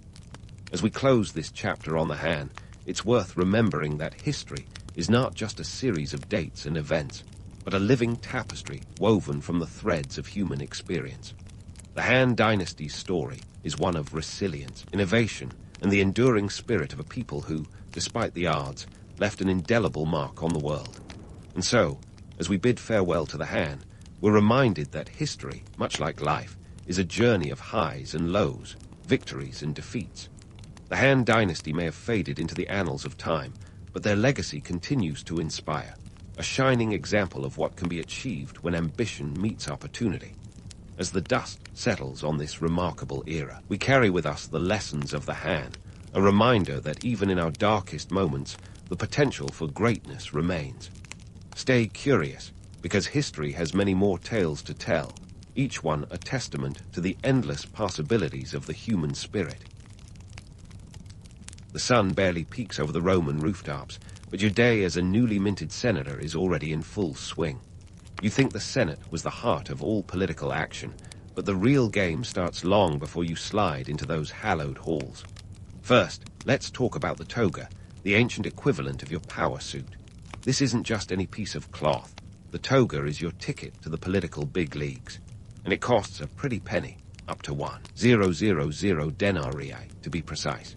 That's more than most people make in a year, but hey, who said politics was cheap? As you wrap yourself in this woolen monstrosity, spare a thought for the poor sheep who gave up its coat for your political ambitions. Now, as you step out onto the cobblestones, the streets of Rome are already alive with the bustling chaos of the morning. Vendors are shouting over each other, hoping to sell everything from fresh bread to the latest gladiator gossip.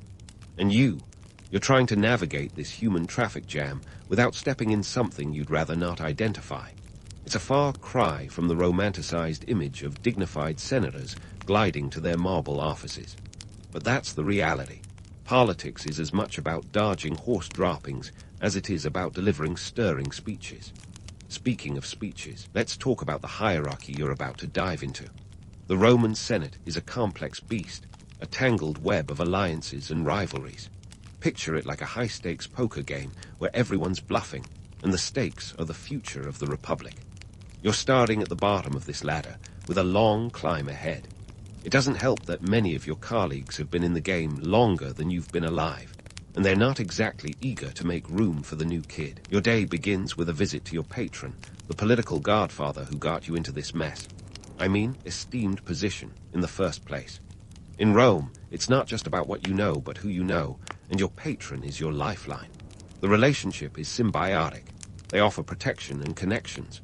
You offer loyalty and the occasional vote in their favor.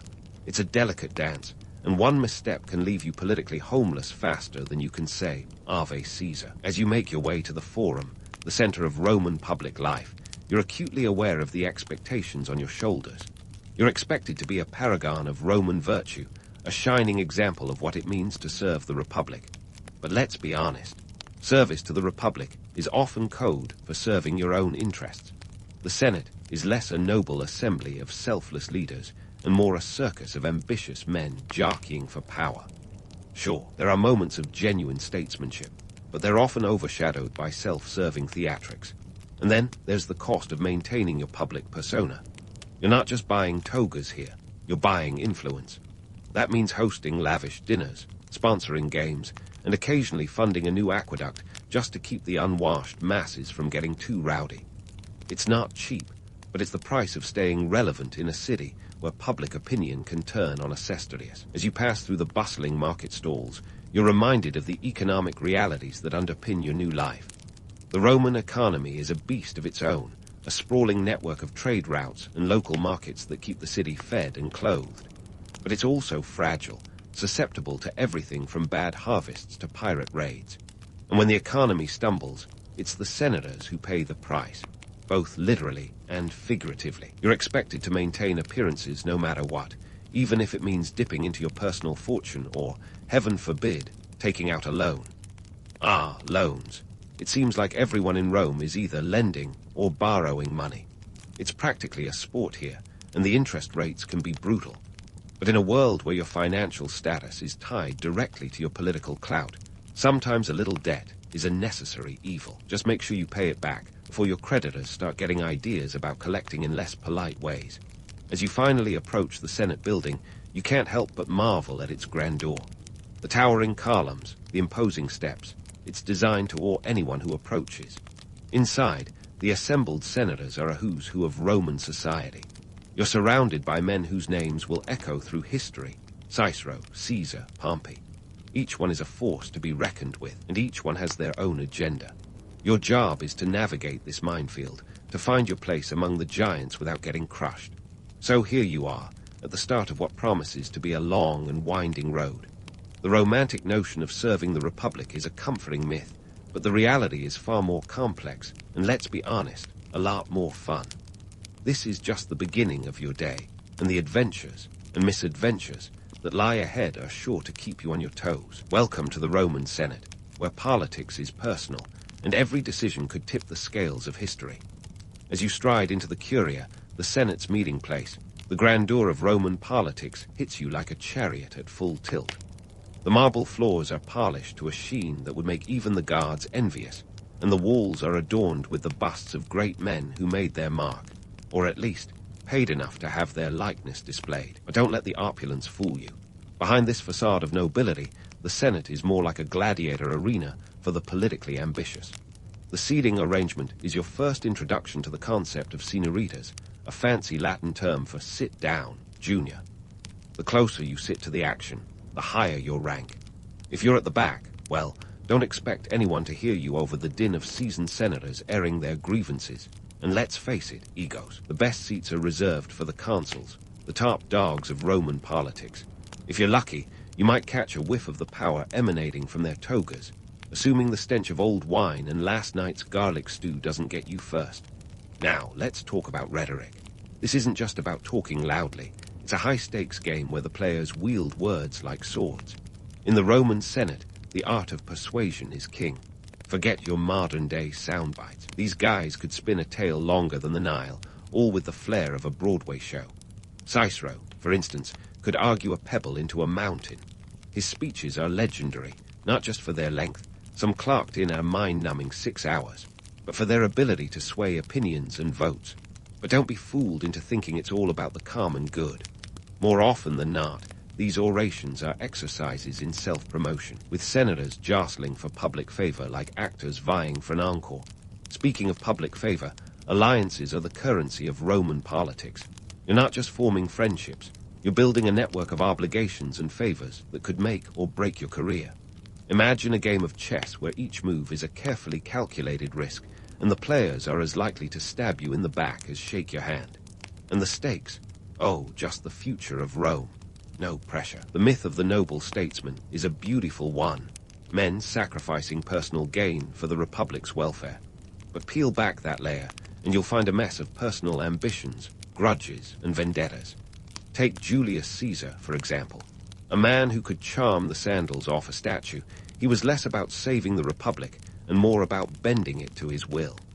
His alliances were legendary, from his pact with Pompey and Crassus, the original power trio known as the First Triumvirate, to his later dalliance with Cleopatra, which added a whole new layer of complexity to an already tangled web.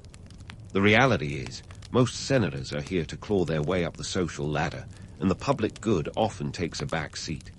When a decision needs to be made, you can bet your bottom sestrius that behind every noble speech is a senator thinking about how it plays to the crowd, or how it lines their pockets. Sure, they'll vote to build a new aqueduct, but not before making sure their district gets the shiniest one, preferably with their name inscribed for posterity. Let's not overlook the occasional showdowns, either. Roman senators are notorious for their verbal duels, where wit and sarcasm are as lethal as a gladius. These aren't just debates. They're theatrical performances where a well-timed insult can be as effective as a well-placed dagger. Picture a room full of alpha males, each trying to outdo the other in a contest of who can sound most like Jupiter himself. It's a spectacle, a mix of Shakespearean drama and WWE wrestling, where the only rule is there are no rules. Yet, despite the chaos, the Senate does wield real power. Decisions made here can change the course of history, from declaring war to electing officials who can make or break the traditional balance of power. But this power is a double-edged sword. For every senator genuinely concerned about Rome's future, there are 10 others more interested in their own future, a reminder that politics is, and always has been, a messy business. As the session drags on, you start to realize that being a senator is less about eloquence and more about endurance. The debates can last all day, with senators droning on long past the point of coherence. If you're lucky, you might get a few minutes to speak, provided the old guard hasn't nodded off or started a side conversation about the latest chariot race. But don't get too comfortable. The political landscape in Rome is as volatile as a Roman candle. Alliances shift faster than the Tiber's currents, and today's friend can be tomorrow's foe. It's a delicate dance, one that requires constant vigilance and an ability to read the room, or in this case, the Senate. So there you sit, absorbing the spectacle, aware that every word, every gesture could send ripples through your budding political career. It's a daunting, exhilarating world, far removed from the romanticized version of Roman governance. But as you watch the senators spar and scheme, you can't help but feel a thrill. This is the heart of Roman power, where history is written not just in marble, but in the messy, glorious chaos of human ambition. And with that, the Senate session draws to a close, but the political machinations are far from over. The real work often happens outside these walls, in the whispered conversations and clandestine meetings that shape the Republic's fate. As you gather your toga and prepare to leave, you can't shake the feeling that you've just witnessed something monumental. and that your role in this grand stage is only just beginning. As you gather your toga and prepare to leave the Senate, the anticipation of lunch starts to bubble up, not just in your stomach, but in your political ambitions. Because in Rome, lunch isn't just a meal, it's an event, a social chessboard where fortunes are made or broken over a plate of stuffed dormice. Yep, you heard that right. Forget kale salads and power smoothies. In ancient Rome, it's all about the exotic and the extravagant. The midday meal, or prandium, if you want to get all fancy with the Latin, is less about feeding your body and more about feeding your career. You're not just dining, you're networking, sealing deals, and occasionally making enemies. Because what's Roman politics without a little backstabbing, right? These banquets can cost a staggering 10,000 sesterces, a price tag that would make even the most lavish modern weddings look like a backyard BBQ. Just to give you some perspective, that's roughly the yearly salary of 200 soldiers. So yeah, when a senator throws a lunch, it's not just a party, it's an investment. Now, let's talk about the food. The Roman palate is a curious beast, with dishes that range from the mundane to the bizarre. You've got your basics, bread, olives, wine. But then there's the piece de resistance, a culinary cavalcade that could include anything from peacock tongues to fish sauce that smells like it's been aging since Romulus and Remus were pups. Not exactly what you call a light lunch, but hey, when in Rome, right? The point of all this gastronomic grandeur, to impress your guests, of course, because in the world of Roman politics, appearances matter as much as, if not more than the actual substance of those precarious alliances. Speaking of appearances, these lunch gatherings are a masterclass in Roman patronage. The host, usually a wealthy and powerful senator, is the king of this culinary court. They use these meals to showcase their wealth and influence, reminding everyone why they're a key player in the political game. And let's not forget the guest list. It's a who's who of Roman society, each invitee carefully selected to cement alliances, curry favor, or perhaps sow a little discord amongst rivals. If you're lucky enough to snag an invite, it's a sign that you're moving up in the world. If not, well, better hope you enjoy your bread and cheese in solitude. But here's the kicker. While you're busy rubbing elbows with Rome's elite, there's no escaping the subtle, or not so subtle, expectations that come with the invitation. The host isn't just feeding you, they're buying your loyalty, one stuffed lark at a time. It's a system of mutual obligation that would make any modern lobbyist blush.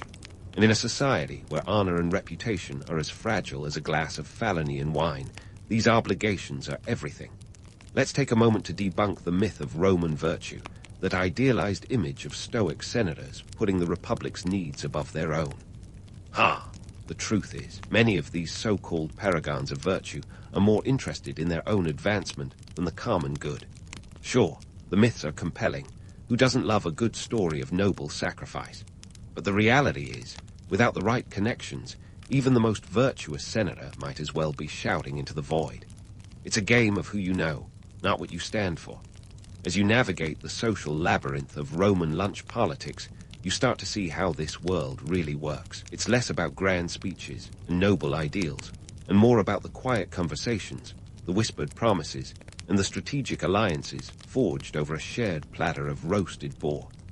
These meals are where the real deals happen, far from the public eye and the polished facade of Senate debates. It's a reminder that, in Rome, power is as much about perception as it is about policy. And just when you think you've got a handle on the art of Roman schmoozing, along comes the concept of amicitia, the intricate web of friendships and alliances that underpins Roman society. This isn't friendship as we know it. It's a network of reciprocal relationships where favors are traded like coins. The right friend can open doors, secure votes, or even save your neck in a pinch. But choose poorly, and you could find yourself on the wrong side of political power play. So, as you sit there, sipping wine that's older than some empires, you realize that being a senator is like playing a constant game of chess. Every move counts, every word is weighed, and every relationship is a potential stepping stone or stumbling block on the path to power. And in this high-stakes game, the lunch table is just one more battlefield. In Rome, it's not enough to be competent or even brilliant. You have to be connected. And while the legends may speak of noble deeds and virtuous leaders, the reality is that much of Rome's history was written with a quill dipped in intrigue and sealed with a handshake over a sumptuous spread. So, as you take another bite of that suspiciously exotic dish, remember that in this city of marble and ambition, it's not just what you eat, but with whom you eat that truly counts. Having navigated the social tightrope at lunch, you return to the Senate, ready to dive back into the legislative fray. Welcome to the afternoon session, where the real legislative magic, or madness, happens. You see, the Senate's power to draft and debate laws might sound grandiose, but let's peel back the toga and see what's really going on. First up, the legislative process. It's a bit like sausage making, messy, complicated, and not something you want to see up close. Roman senators gather to propose and debate laws, but here's the kicker. They don't actually pass them. That privilege belongs to the people's assemblies, the real powerhouses when it comes to enacting laws. The Senate's role, mostly advisory, but don't underestimate the power of persuasion and prestige. They might not have the final say, but their influence can steer the direction of legislation like a Praetorian Guard guiding an emperor. But let's talk about the elephant, or should I say the eagle, in the room, the power of veto. The tribunes of the plebs, those champions of the common folk, wield the veto like a gladiator's sword. With a simple veto, they can block any senatorial decree, making them some of the most powerful figures in Rome. It's a reminder that while the Senate might seem like the top dog, there's always a bigger fish, or more accurately, a more democratic one, keeping them in check. But don't be fooled into thinking the Senate's decrees are all about the common good. Often, they're a smokescreen for personal vendettas and political maneuvering. Take, for example, the infamous case of the Catilinarian conspiracy. Cicero, the consummate orator, painted Catiline as a villain of the highest order. But was it really about saving the Republic, or was it a chance for Cicero to flex his rhetorical muscles and bolster his own career? The line between public service and self-service is as blurry as a morning fog on the Tiber. And while we're busting myths, let's talk about the supposed omnipotence of the Senate. Sure, they wield influence like a gladiator wields a trident, but they're far from all-powerful. Non-senatorial forces like the people's assemblies and the military hold significant sway. The assemblies, representing the voice of the Roman populace, can overturn Senate decisions faster than you can say Senatus Populusque Romanus. Meanwhile, the military is the Senate's not-so-secret weapon, a reminder that while words carry weight, swords carry a bit more. Consider the case of Gaius Gracchus, who dared to challenge the Senate's authority by championing the people. His reforms aimed to curb senatorial power and redistribute land to the poor, a noble cause if ever there was one. But the Senate, feeling the threat, flexed its muscle and declared him an enemy of the state. The result? Gaius met a grim end, proving that the Senate might not be omnipotent, but it certainly knows how to protect its own interests. The Senate's power is more about perception than reality, a delicate balance of maintaining influence while navigating the ever-shifting tides of Roman politics. It's like walking a tightrope over a pit of lions. One misstep, and you're done for. The reality is, the Senate is as much a product of its members' ambitions as it is a governing body. And while the myths paint it as a bastion of virtue and wisdom, the truth is, it's more like a den of competing egos, each vying for their piece of the Roman pie. As the afternoon session drags on, the debates grow more heated, each senator eager to push their agenda. It's a spectacle of rhetoric and rivalry, where words are wielded like weapons, and alliances are as fragile as a crystal goblet. The tension is palpable, a reminder that in the world of Roman politics, nothing is ever truly settled. And as you sit there, watching the senatorial drama unfold, you realize that the Senate is less about governance and more about survival. It's a game of thrones, Roman style, where the stakes are high and the players are ruthless. Yet amidst the chaos, there's a certain beauty to it all, a testament to the enduring power of human ambition. So, as the session nears its end, and the senators begin to disperse, you're left pondering the role of the Senate in the grand tapestry of Roman history. It's a reminder that while the myths might tell of noble senators guiding the Republic with wisdom and virtue, the reality is far more complex and far more interesting. As you gather your belongings and prepare to leave the Curia, you can't help but feel a sense of awe. You may be a small fish in a big pond, but in this world of marble and machinations, every move matters. Welcome to the Roman Senate, where the power of persuasion is king, and the game never truly ends. As you step out of the Curia, the weight of the day's political theatrics still lingering in the air, You might think a senator's work ends at the Senate's doorstep. Wrong. The political games continue, just in a more relaxed, or should I say, slippery, setting. Welcome to the Roman baths, the ancient precursor to our modern spas, but with a lot more intrigue and a bit less cucumber water. For a Roman senator, unwinding means a trip to the Thermae, a place where the steam is as thick as the gossip. These baths aren't just about cleanliness, though that's a bonus. They're a social hub where deals are brokered in between dips in the tepidarium and frigidarium. Picture this, a sprawling complex with marble floors and vaulted ceilings, all for the modest entry fee of a quadrans, the Roman equivalent of pocket change. Now, let's dispel the myth of the baths as a serene haven of relaxation. Sure, there's the allure of a good soak, but you're also navigating a social minefield. Rub shoulders with the wrong patrician, and you might find yourself in a political quagmire deeper than the caldarium. Here, every conversation is a potential move in the never-ending chess game of senatorial politics. While you're sweating out the stresses of the Senate, it's easy to forget that beneath the veneer of camaraderie lies a simmering part of ambition and vanity. Senators like Lucius Licinius Crassus, known for his oratorical prowess, didn't just come for the steam. He came to test the political waters. The baths were where loyalties were tested, alliances forged, and occasionally rivals humiliated, all under the guise of friendly chatter and communal scrubbing. But don't let the camaraderie fool you. The threat of falling out of favor is as real as the slippery tiles underfoot. One wrong move, one ill-timed quip about the state of the Republic, and you could find yourself not just out of the baths, but out of Rome altogether. Exile was a very real and present danger, as Cicero himself discovered when his political enemies sent him packing to Macedonia, far from the comforts of his beloved city. After drying off and donning your toga once more, the day isn't done until you've attended one of the evening gatherings.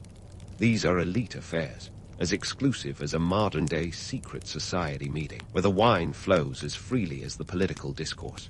The villa of your host might be lit by flickering oil lamps, but the brightest light comes from the strategic minds plotting their next move in the Roman political arena.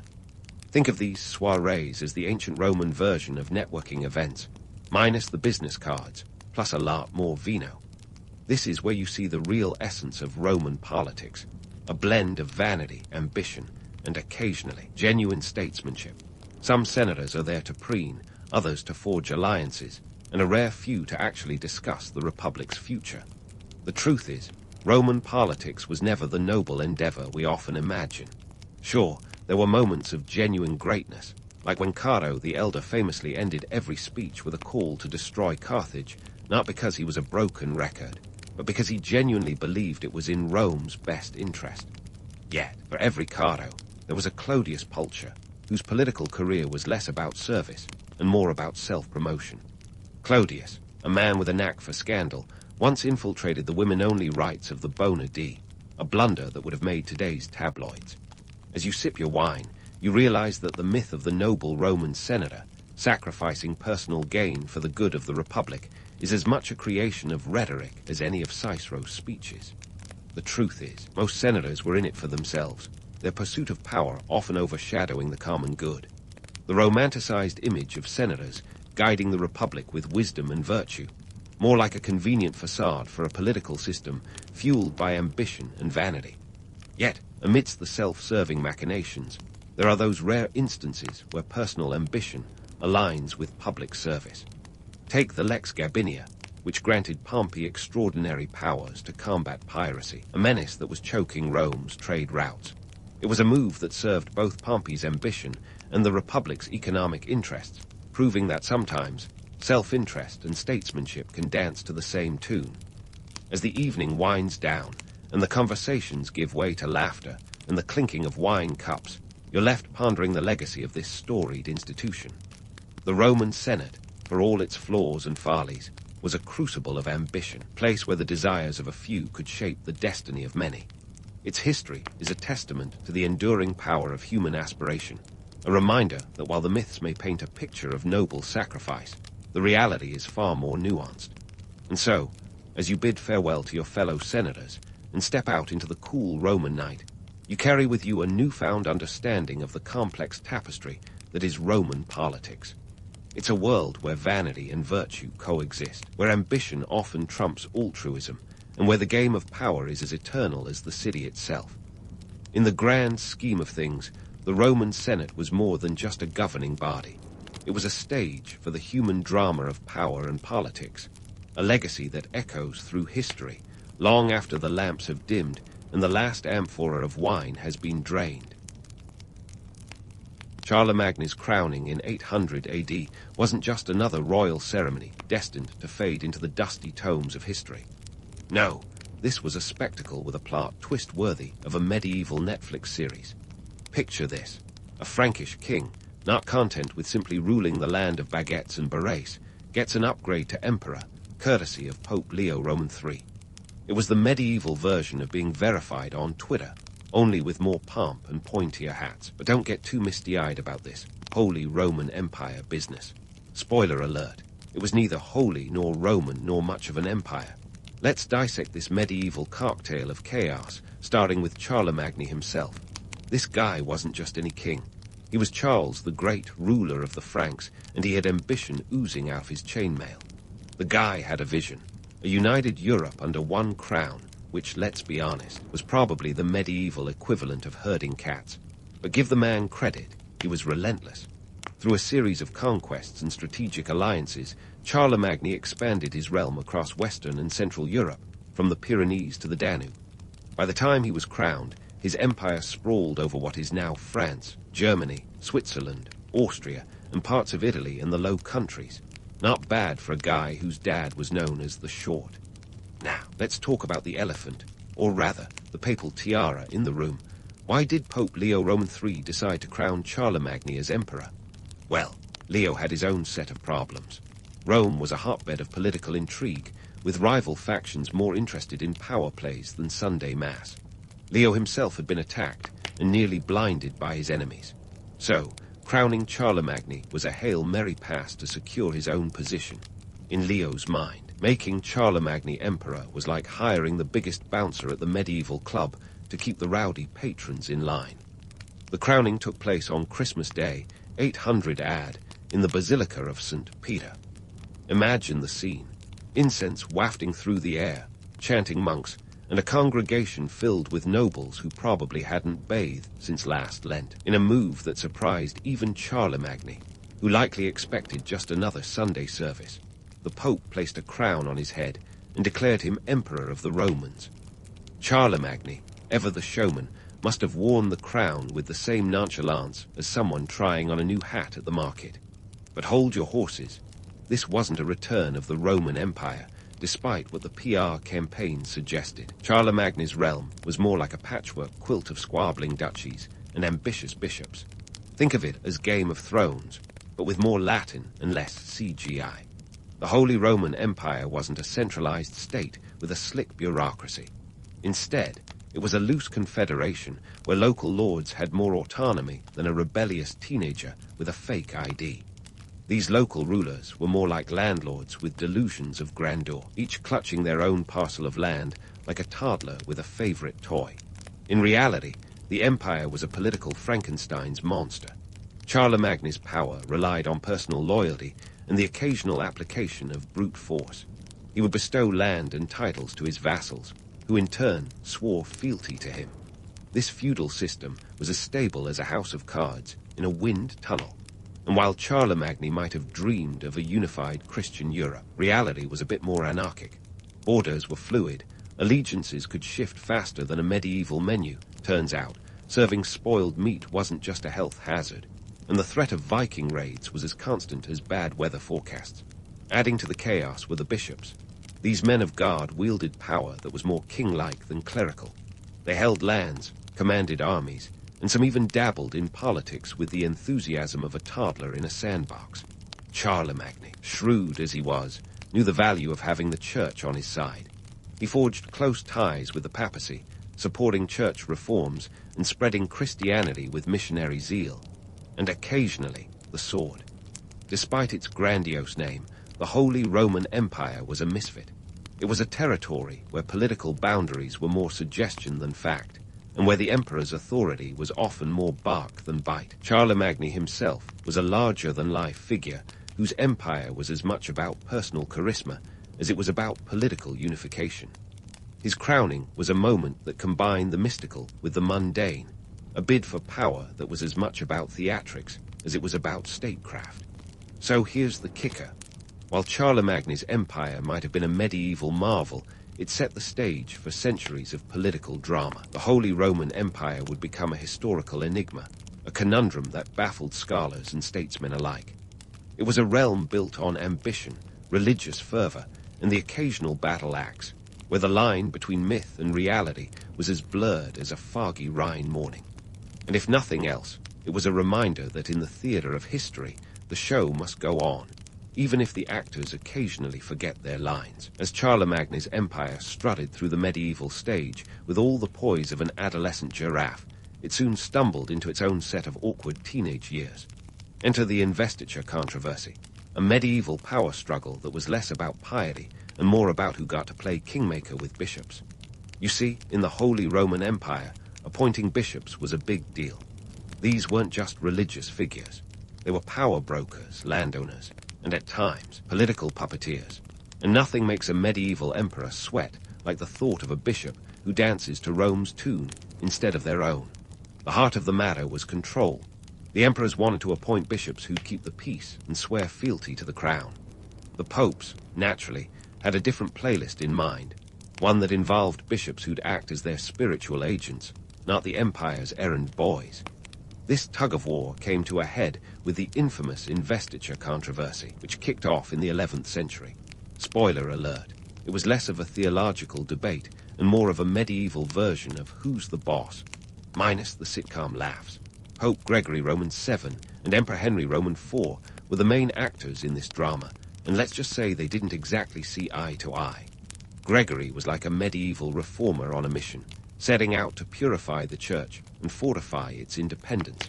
In 1075, he laid down the Dictatus Papae, a collection of 27 statements of papal authority, essentially declaring the Pope as the top dog in Christendom. Henry, on the other hand, was less than impressed. He viewed this as the Pope stepping on his imperial toes.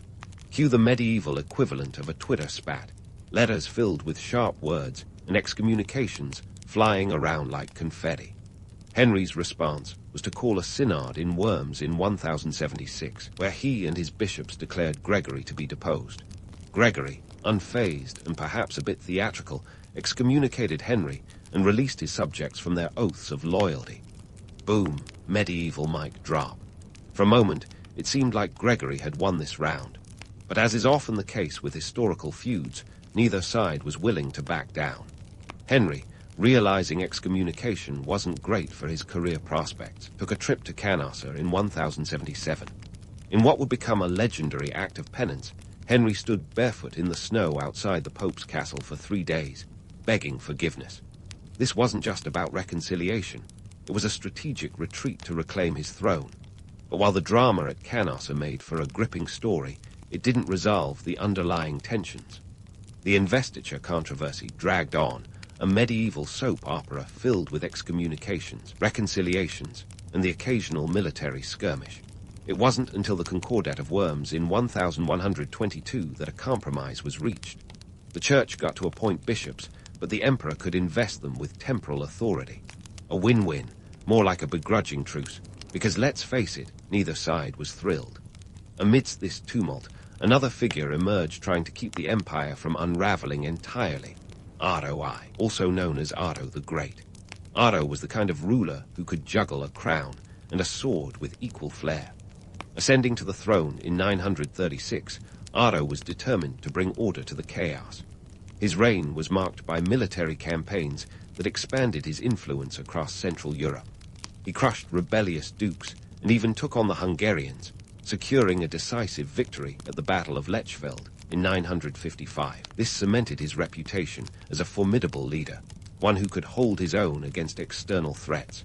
But Otto's ambitions didn't stop at military conquests. In 962, he followed in Charlemagne's footsteps and was crowned emperor by Pope John Roman XII. It was a move that echoed the earlier alliance between crown and church, but with a twist. Otto's coronation was less about grand visions of a united Christendom and more about cementing his authority over the papal states. It was a classic power play, with Ardo asserting his dominance, while the Pope sought protection against his own unruly nobles. Yet, Ardo's attempts to keep the peace with the papacy were a medieval tightrope walk.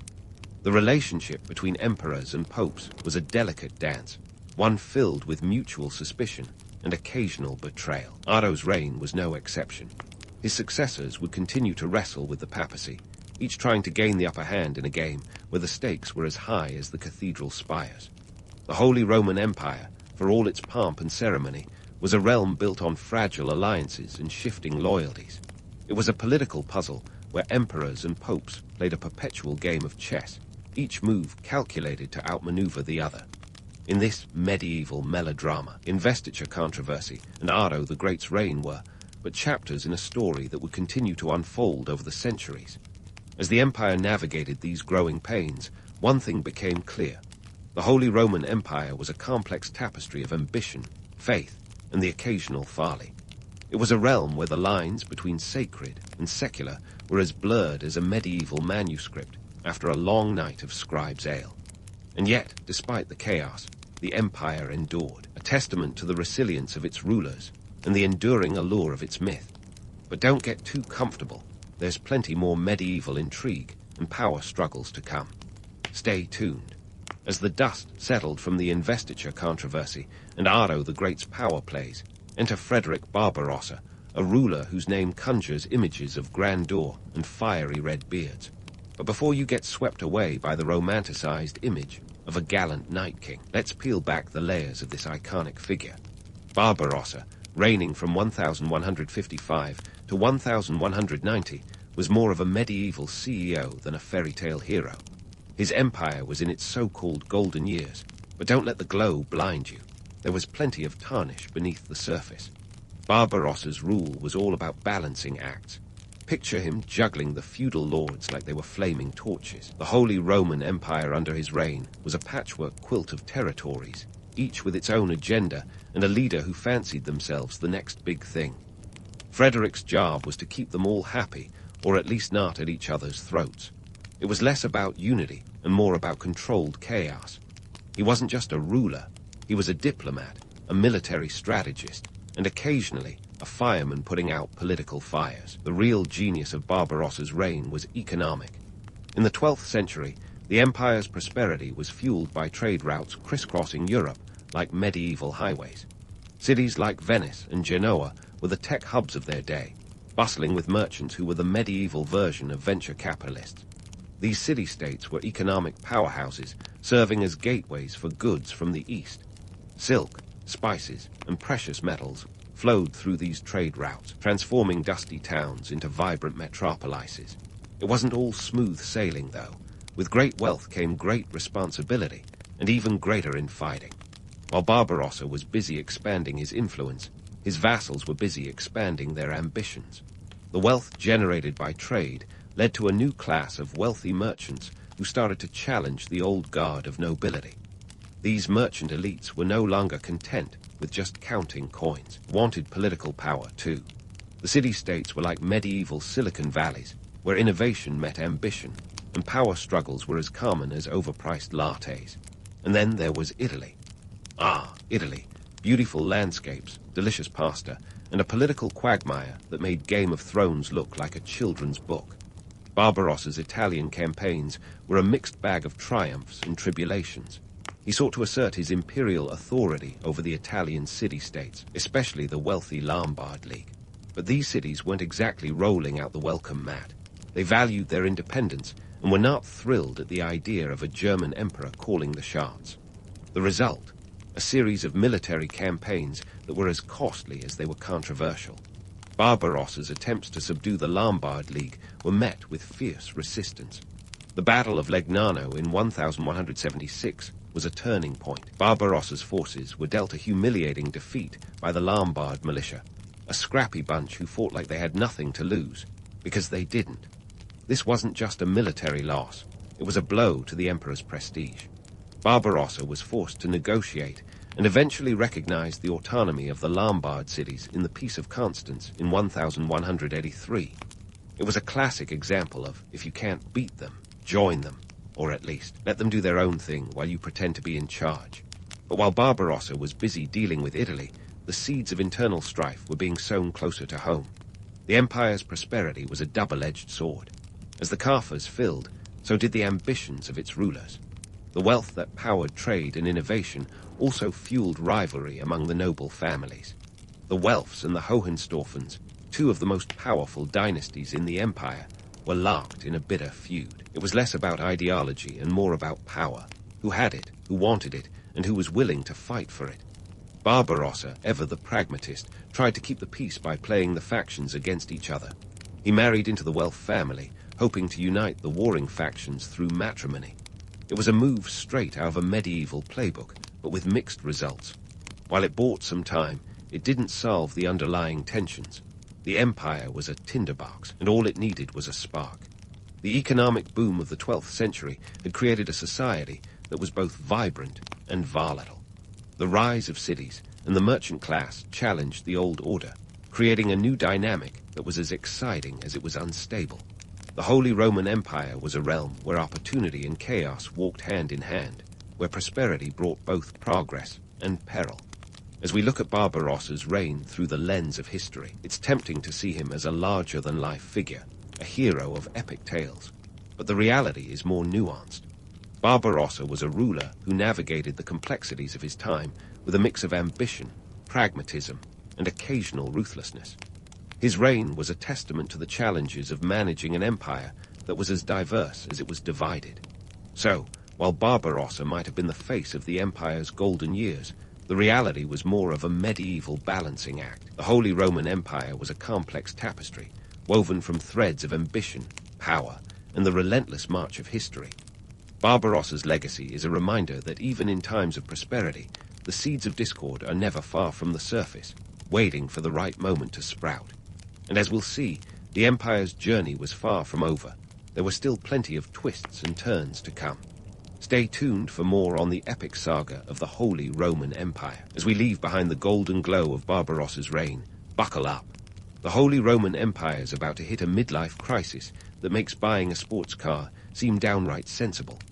The 14th and 15th centuries were a turbulent time for this patchwork empire, a period where external threats and internal squabbles made the political landscape as stable as a house of cards in a windstorm.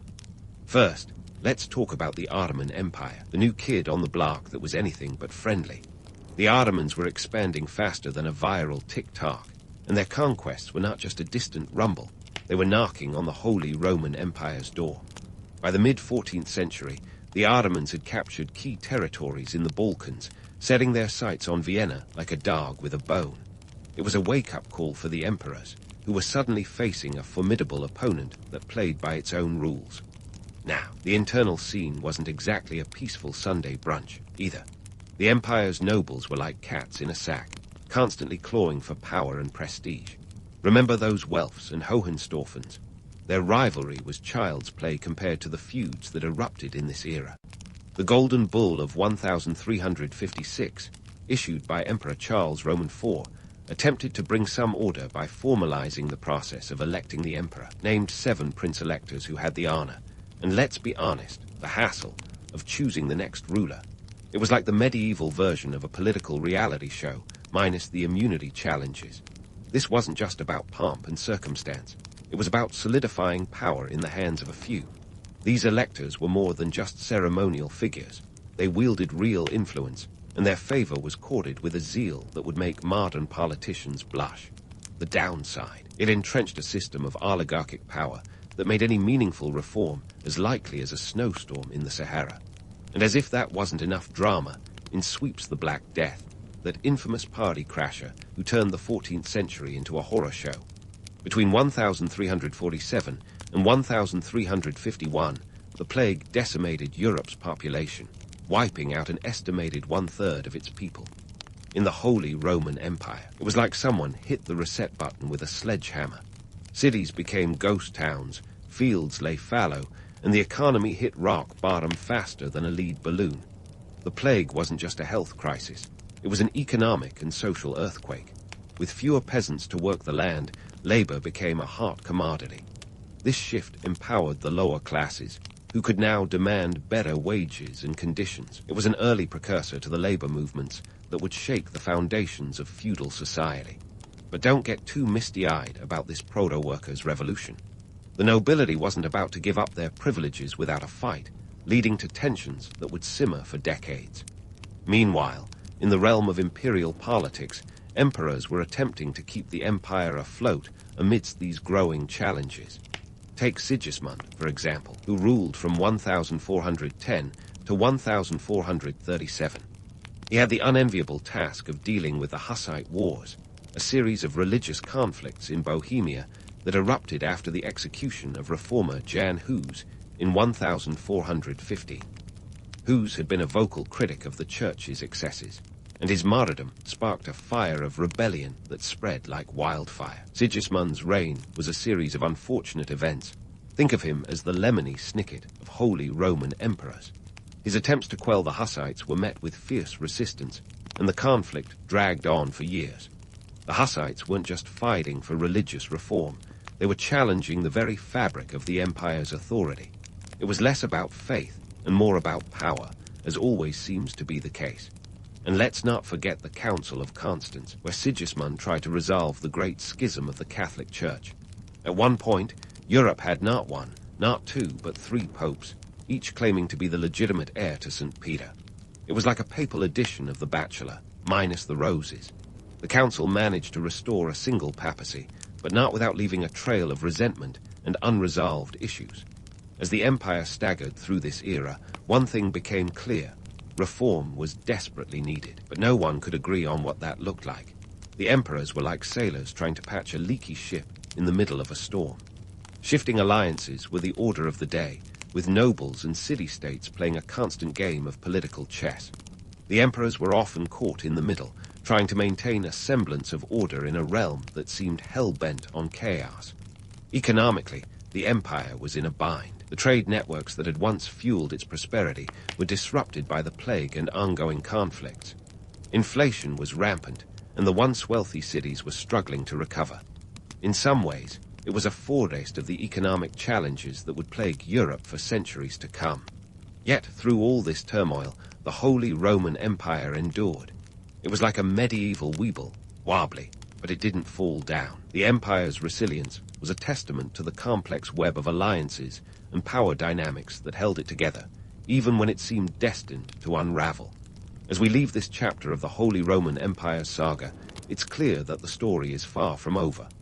The 14th and 15th centuries were a period of upheaval and change, a time when the empire faced its greatest challenges yet.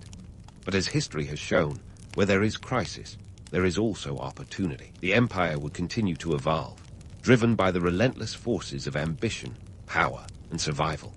Stay tuned for the next installment, where we'll dive into the continuing drama of this colossal political experiment.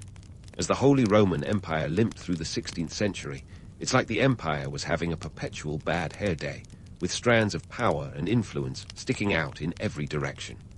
Enter the 30 Years' War, a conflict so convoluted and brutal, it makes your average soap opera look like a game of checkers. Starting in 1618, this was not just any war. It was a continent-wide free-for-all that turned Central Europe into a giant battlefield.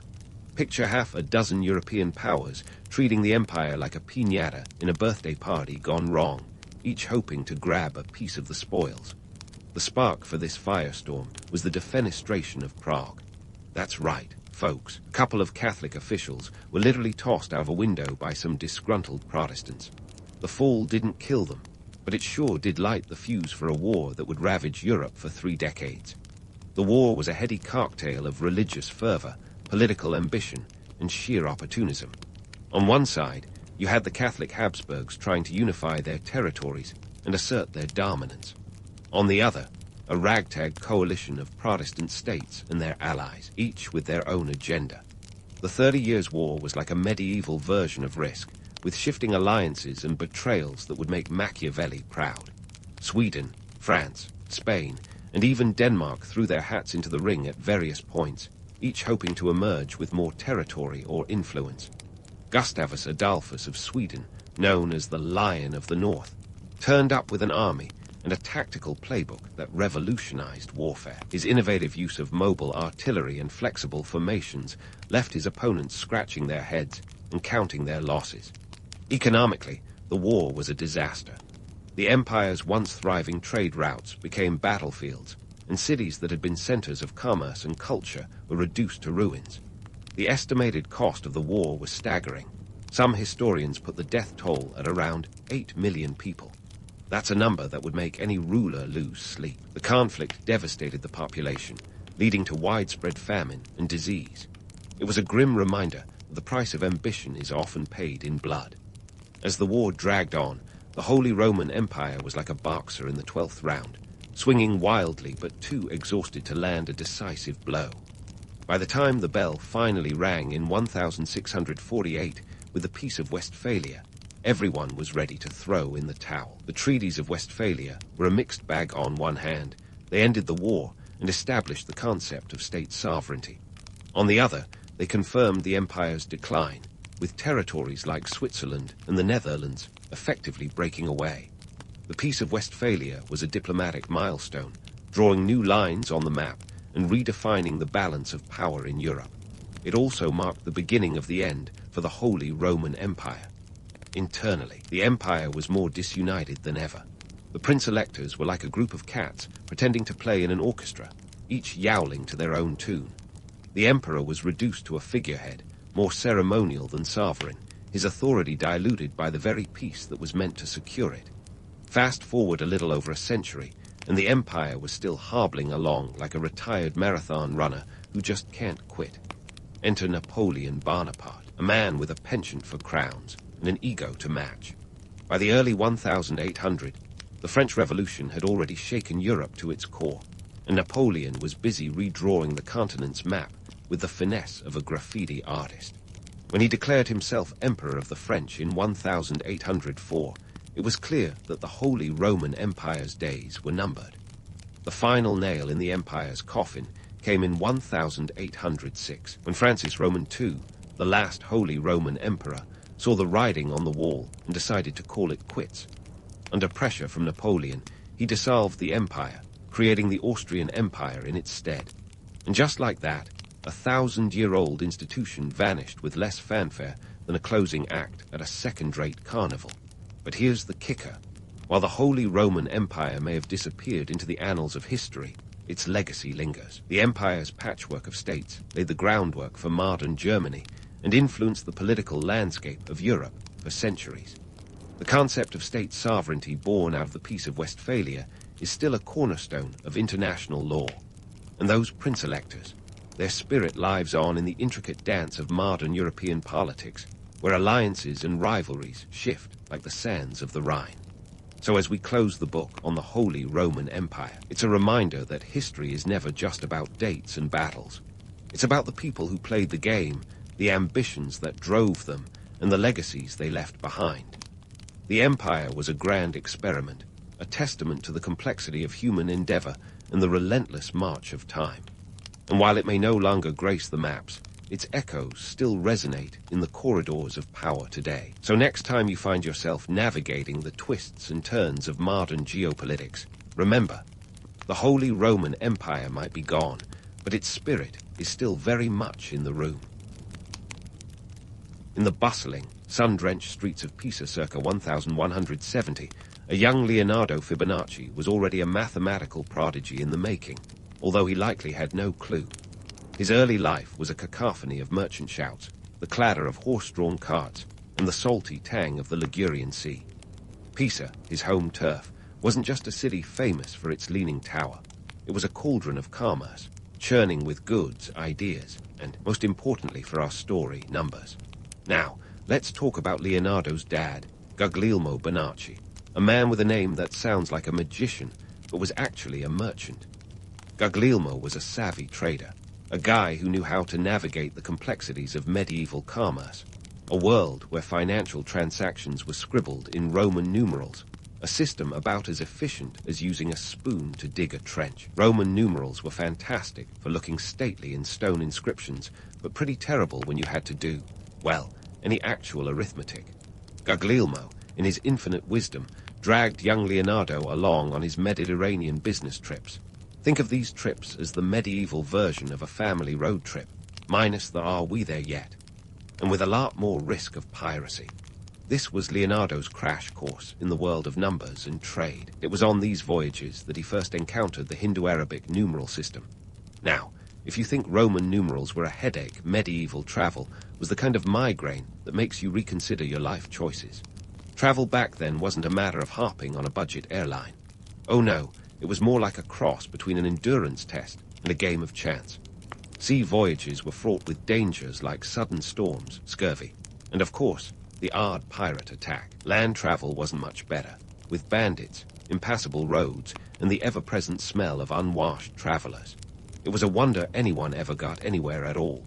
But young Leonardo had a front-row seat to this traveling circus, and it was during these journeys that he was exposed to different mathematical systems.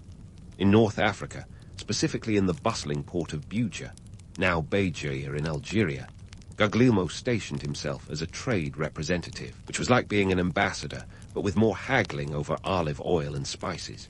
It was here, amidst the calls to prayer and the vibrant market stalls, that Leonardo encountered Muslim scholars and their numerical wizardry. These scholars were using the Hindu-Arabic numeral system, a set of digits so revolutionary that they made Roman numerals look like cave paintings. Suddenly, arithmetic wasn't just a tedious exercise in tallying with sticks and stones. It was something that could be elegant and efficient. This numeral system wasn't just about numbers. It was about power, about who controlled trade, and about who could calculate interest rates faster. And right there, young Leonardo had an epiphany. Numbers could open doors, and this new system was the key. Fast forward a few years, and Leonardo is back in Pisa, probably scratching his head at the local counting methods, which were about as advanced as using an abacus with a few missing beads. Merchants were still stuck in their Roman numeral rut, and accounting was more guesswork than science. Picture trying to calculate compound interest with a system that didn't even have a concept of zero. It was like trying to build a skyscraper with no blueprints. Leonardo, armed with his new numerical knowledge and a healthy disregard for tradition, set about changing all that.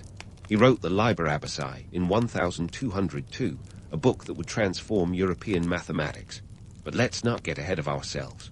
At this point, Leonardo was just a guy with a revolutionary idea and a lot of scribbling to do. The Liber Abaci wasn't just a math textbook. It was a manifesto for a new way of thinking, one that said, hey, maybe we don't have to do things the hard way. But before we dive into the impact of Fibonacci's work, let's take a moment to appreciate the absurdity of medieval accounting. Merchants kept their books with the same accuracy as a weather forecast from a groundhog.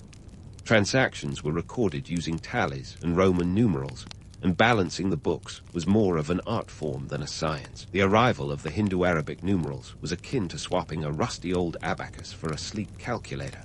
It was a game changer, a revolution in the making, and Leonardo was at the forefront. Yet let's not romanticize this too much.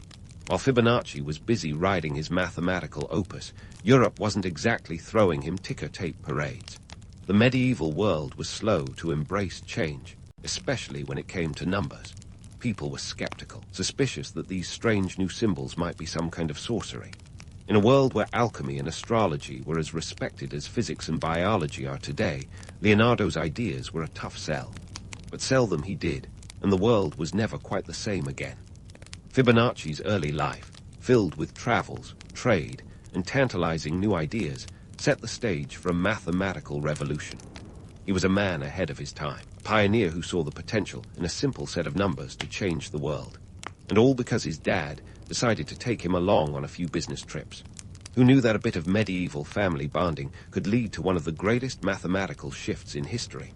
Back in Pisa, Leonardo Fibonacci was ready to unleash his mathematical masterpiece, the Liber Abaci, on an unsuspecting world in 1202. Now, hold your abacuses, because this wasn't just any old book.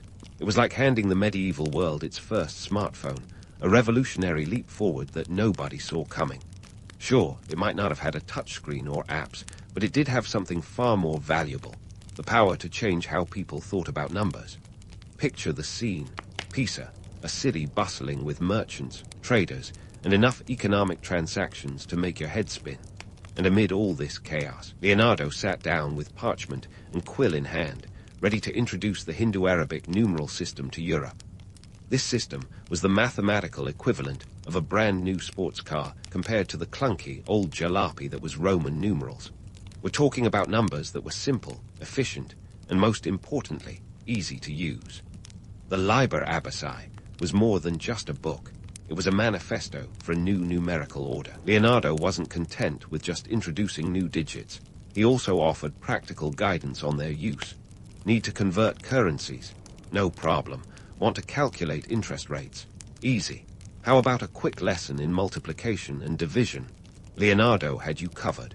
His book was a comprehensive guide to making numbers work for you, not against you. But before we get too carried away with visions of medieval accountants eagerly snapping up copies of Liber Abaci, let's inject a dose of reality. The reception to Fibonacci's groundbreaking work was, shall we say, less than enthusiastic. Imagine trying to convince a room full of die-hard vinyl enthusiasts that digital music is the future. That's what Leonardo was up against. The abacus-loving accountants of the day were suspicious, to say the least. They clung to their beads like a toddler to their favorite toy, skeptical of these newfangled symbols that seemed more like witchcraft than math. Despite the skepticism, the practical applications of the Hindu-Arabic numeral system were undeniable. Take currency conversion, for example. In a world where trade was the lifeblood of the economy, being able to swiftly convert between different currencies could make or break a deal. Leonardo's system made this process not only possible, but efficient. And let's not forget basic arithmetic. No longer did merchants need to rely on tally sticks and mental gymnastics to balance their books. With the new numeral system, they could perform calculations with speed and accuracy that would have been unthinkable just a few years earlier. But of course, change is never easy. The myth that Liber Abaci was instantly accepted across Europe is just that, a myth. In reality, acceptance was slow, and the transition from Roman numerals to Hindu-Arabic numbers was more of a marathon than a sprint. Medieval Europe was a place where tradition reigned supreme, and people were often wary of anything that upset the status quo. The abacus had been a reliable companion for centuries, and convincing people to swap it for a set of unfamiliar symbols was a challenge akin to convincing someone to trade their trusty old horse for a shiny new automobile. Yet, despite the resistance, the seeds of change were firmly planted. The Liber Abaci spread gradually, its influence growing over time as more and more people began to see the benefits of this new numerical system. And while it might not have been an overnight sensation, Fibonacci's work laid the groundwork for a mathematical revolution that would eventually sweep across Europe. So, let's take a moment to appreciate the irony.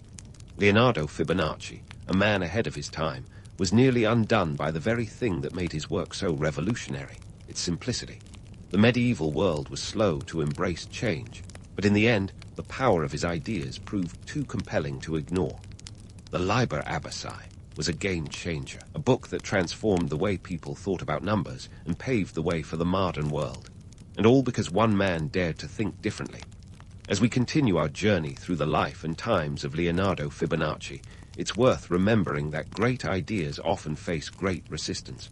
But with persistence, brilliance, and a little bit of luck, those ideas can change the world. And in the case of Fibonacci, that's precisely what happened. His legacy lives on, not just in the pages of Liber Abaci, but in every calculation, every transaction, and every numerical operation that relies on the system he helped popularize. It's a testament to the power of innovation and a reminder that sometimes the most radical ideas come from the most unexpected places. But let's not get too misty-eyed over Fibonacci's genius just yet, because the road from brilliant idea to widespread adoption was more like a medieval pilgrimage than a sprint. Picture the merchants of Europe, clutching their abacuses with white-knuckled determination as they squint at this newfangled numeral system like it's some kind of dark wizardry. You could almost hear the collective sigh of tradition groaning under the weight of change. After all, these were folks who thought A0 was just an inconvenient lack of something rather than a concept that could revolutionize trade and economics. Now, let's dive into the comedic saga of how Fibonacci's numerals tiptoed their way into the medieval marketplace. Imagine a medieval merchant named Giovanni. No fictional characters here, just a hypothetical stand-in for every trader of the time. Giovanni's trying to calculate interest on a loan, and he's armed with a Roman numeral system that makes this task about as easy as herding cats. Enter Fibonacci's numerals, sleek, efficient, and ready to transform Giovanni's financial headaches into a smooth operation. Well, eventually. You see, the adoption of these numerals was about as swift as a snail on a leisurely stroll. Merchants, bless their skeptical hearts, were wary of change. They'd been adding up their profits and losses with trusty Roman numerals for centuries, and the idea of switching to a new system felt like trading a beloved horse for an untested contraption with wheels. But unlike a stubborn mule, the benefits of Fibonacci's system were undeniable once they stopped squinting and started calculating. Take trade efficiency, for example.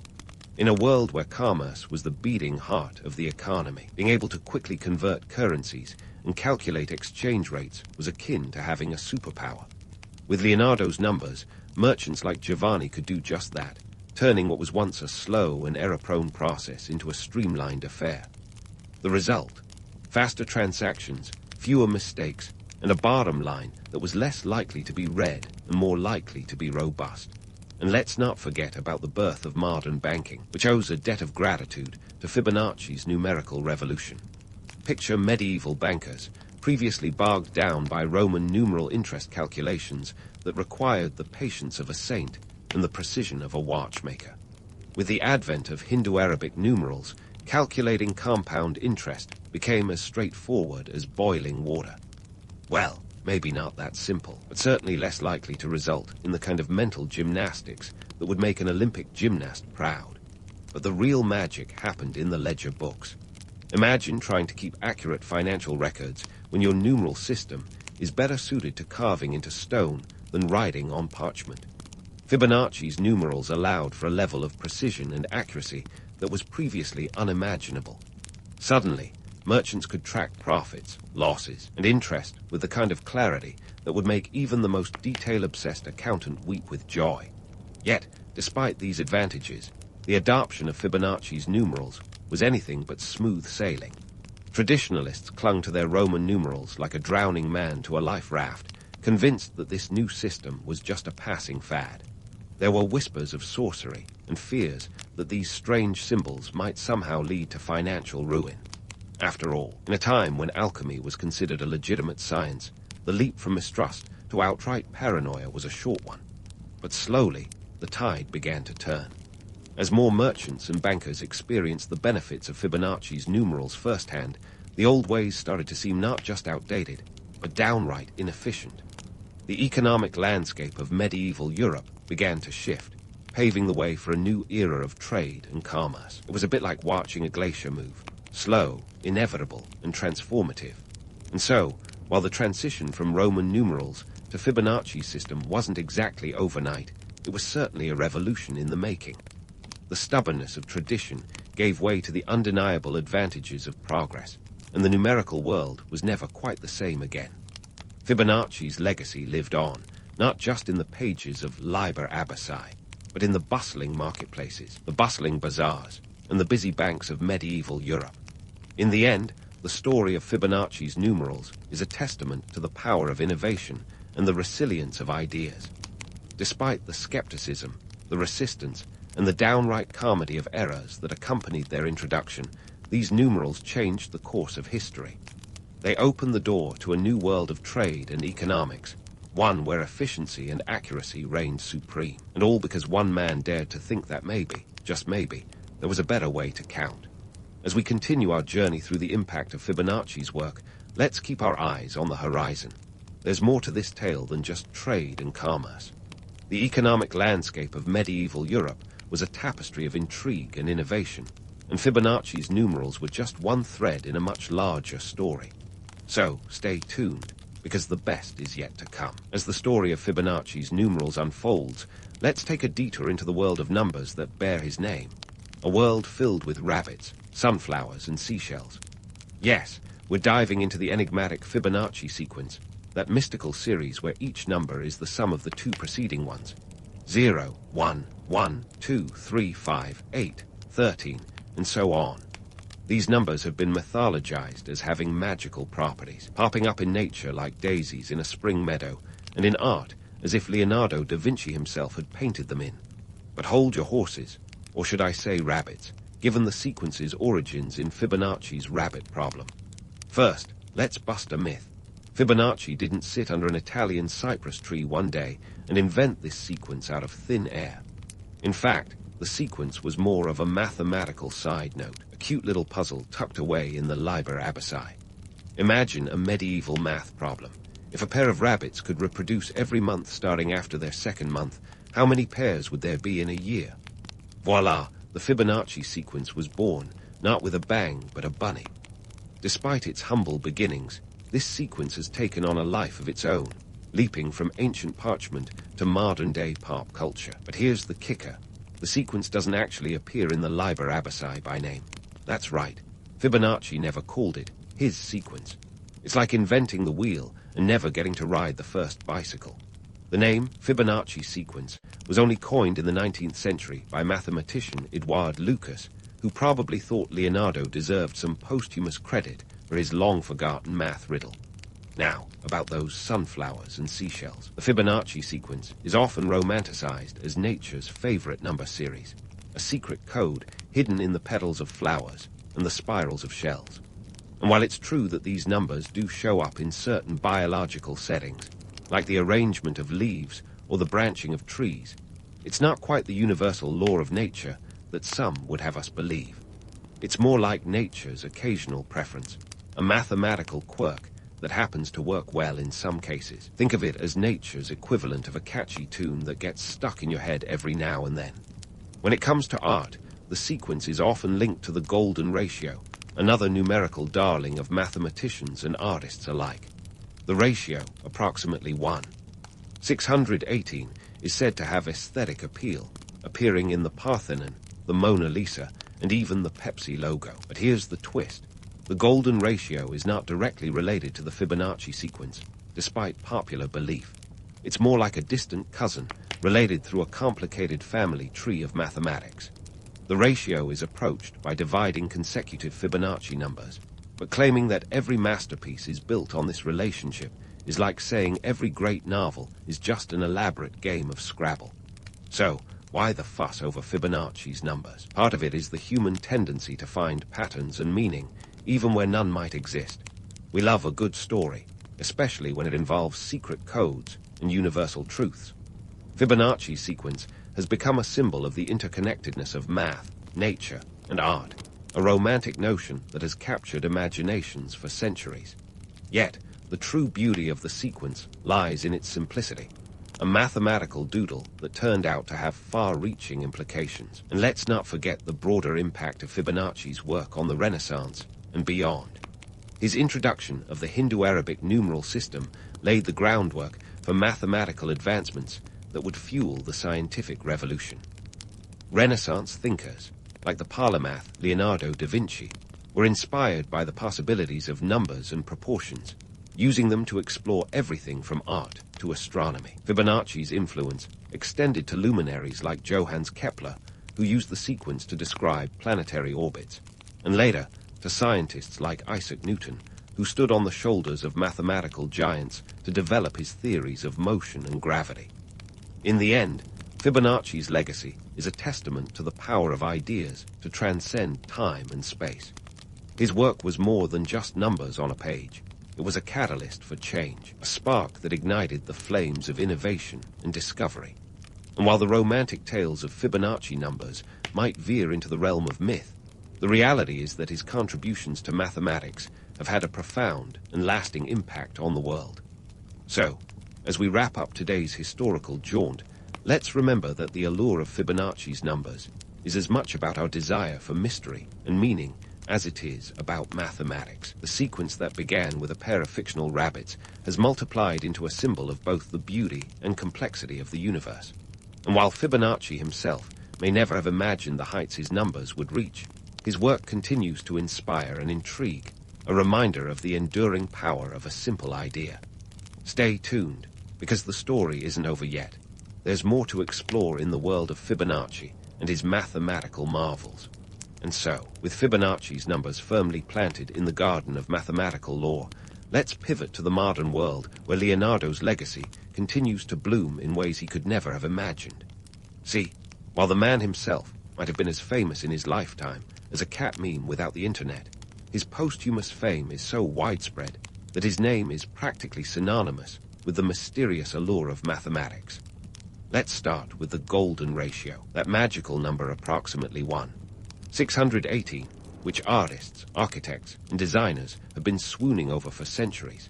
While it's often romanticized as the mathematical equivalent of a supermodel, proportions so perfect they're said to appear everywhere from the pyramids of Giza to the Mona Lisa, let's sprinkle in a pinch of reality. The golden ratio's link to Fibonacci begins when you divide successive numbers in the Fibonacci sequence. They inch closer to that divine one. 618, like moths to a flame. But here's the kicker. The artistic obsession with this ratio sometimes borders on apophenia, the tendency to see patterns where none exist. Sure, it's lovely when it turns up in nature or art, but claiming it's the universal blueprint for beauty is like saying garlic bread is the ultimate food because everyone loves it. Delicious, yes, but let's not get carried away. Fast forward to the present, and Fibonacci's influence has woven itself into the very fabric of our daily lives, often behind the scenes, like a stealthy ninja of numbers. Take computer algorithms, for example. Thanks to Fibonacci, these little strings of code are smarter, faster, and more efficient. His sequence forms the backbone of various algorithms, especially those that sort and search data with the kind of speed that would make a medieval merchant's head spin. Ever wonder why your computer seems to know what you're looking for before you do? Thank Fibonacci, whose sequence helps optimize processes like data compression and search algorithms. But let's not forget the world of finance, where Fibonacci's fingerprints are all over the stock market. Traders use Fibonacci retracement levels to predict market movements, almost like modern-day soothsayers. They believe that these levels can indicate potential support and resistance points in the market. And while skeptics might roll their eyes at this numerical tarot reading, there's no denying its influence. The irony here is thicker than a piece of fog. Fibonacci's work, rooted in medieval trade, now guides the dizzying complexities of contemporary finance. And what about education? Fibonacci's contributions to mathematics education are as profound as they are underappreciated. His introduction of the Hindu-Arabic numeral system laid the groundwork for math curricula worldwide, transforming mathematics from a clunky exercise into a streamlined discipline. Today, students might groan at the mention of Fibonacci, but his work is the reason they're not trying to solve polynomial equations with Roman numerals. His legacy in education is a testament to the power of practical innovation, showing that sometimes the best ideas are the ones that make life a little easier. Now, let's add a dash of irony to this mathematical soup. Despite his monumental contributions, Fibonacci lived a relatively quiet life, gaining little fame during his lifetime. It's as if he were a mathematical Cinderella, only truly appreciated after the clock struck midnight. The stark contrast between his modest existence and the towering legacy he's left behind is enough to make one chuckle at the whims of history. The man who introduced Europe to a new world of numbers, who sparked revolutions in trade, finance, and education, was largely unknown in his time. It's a reminder that greatness often goes unrecognized until it's seen through the rearview mirror of history. As we draw this tale to a close, let's ponder the ongoing battle between innovation and tradition, a theme as relevant today as it was in Fibonacci's time. His story is a testament to the power of new ideas and the resistance they often face.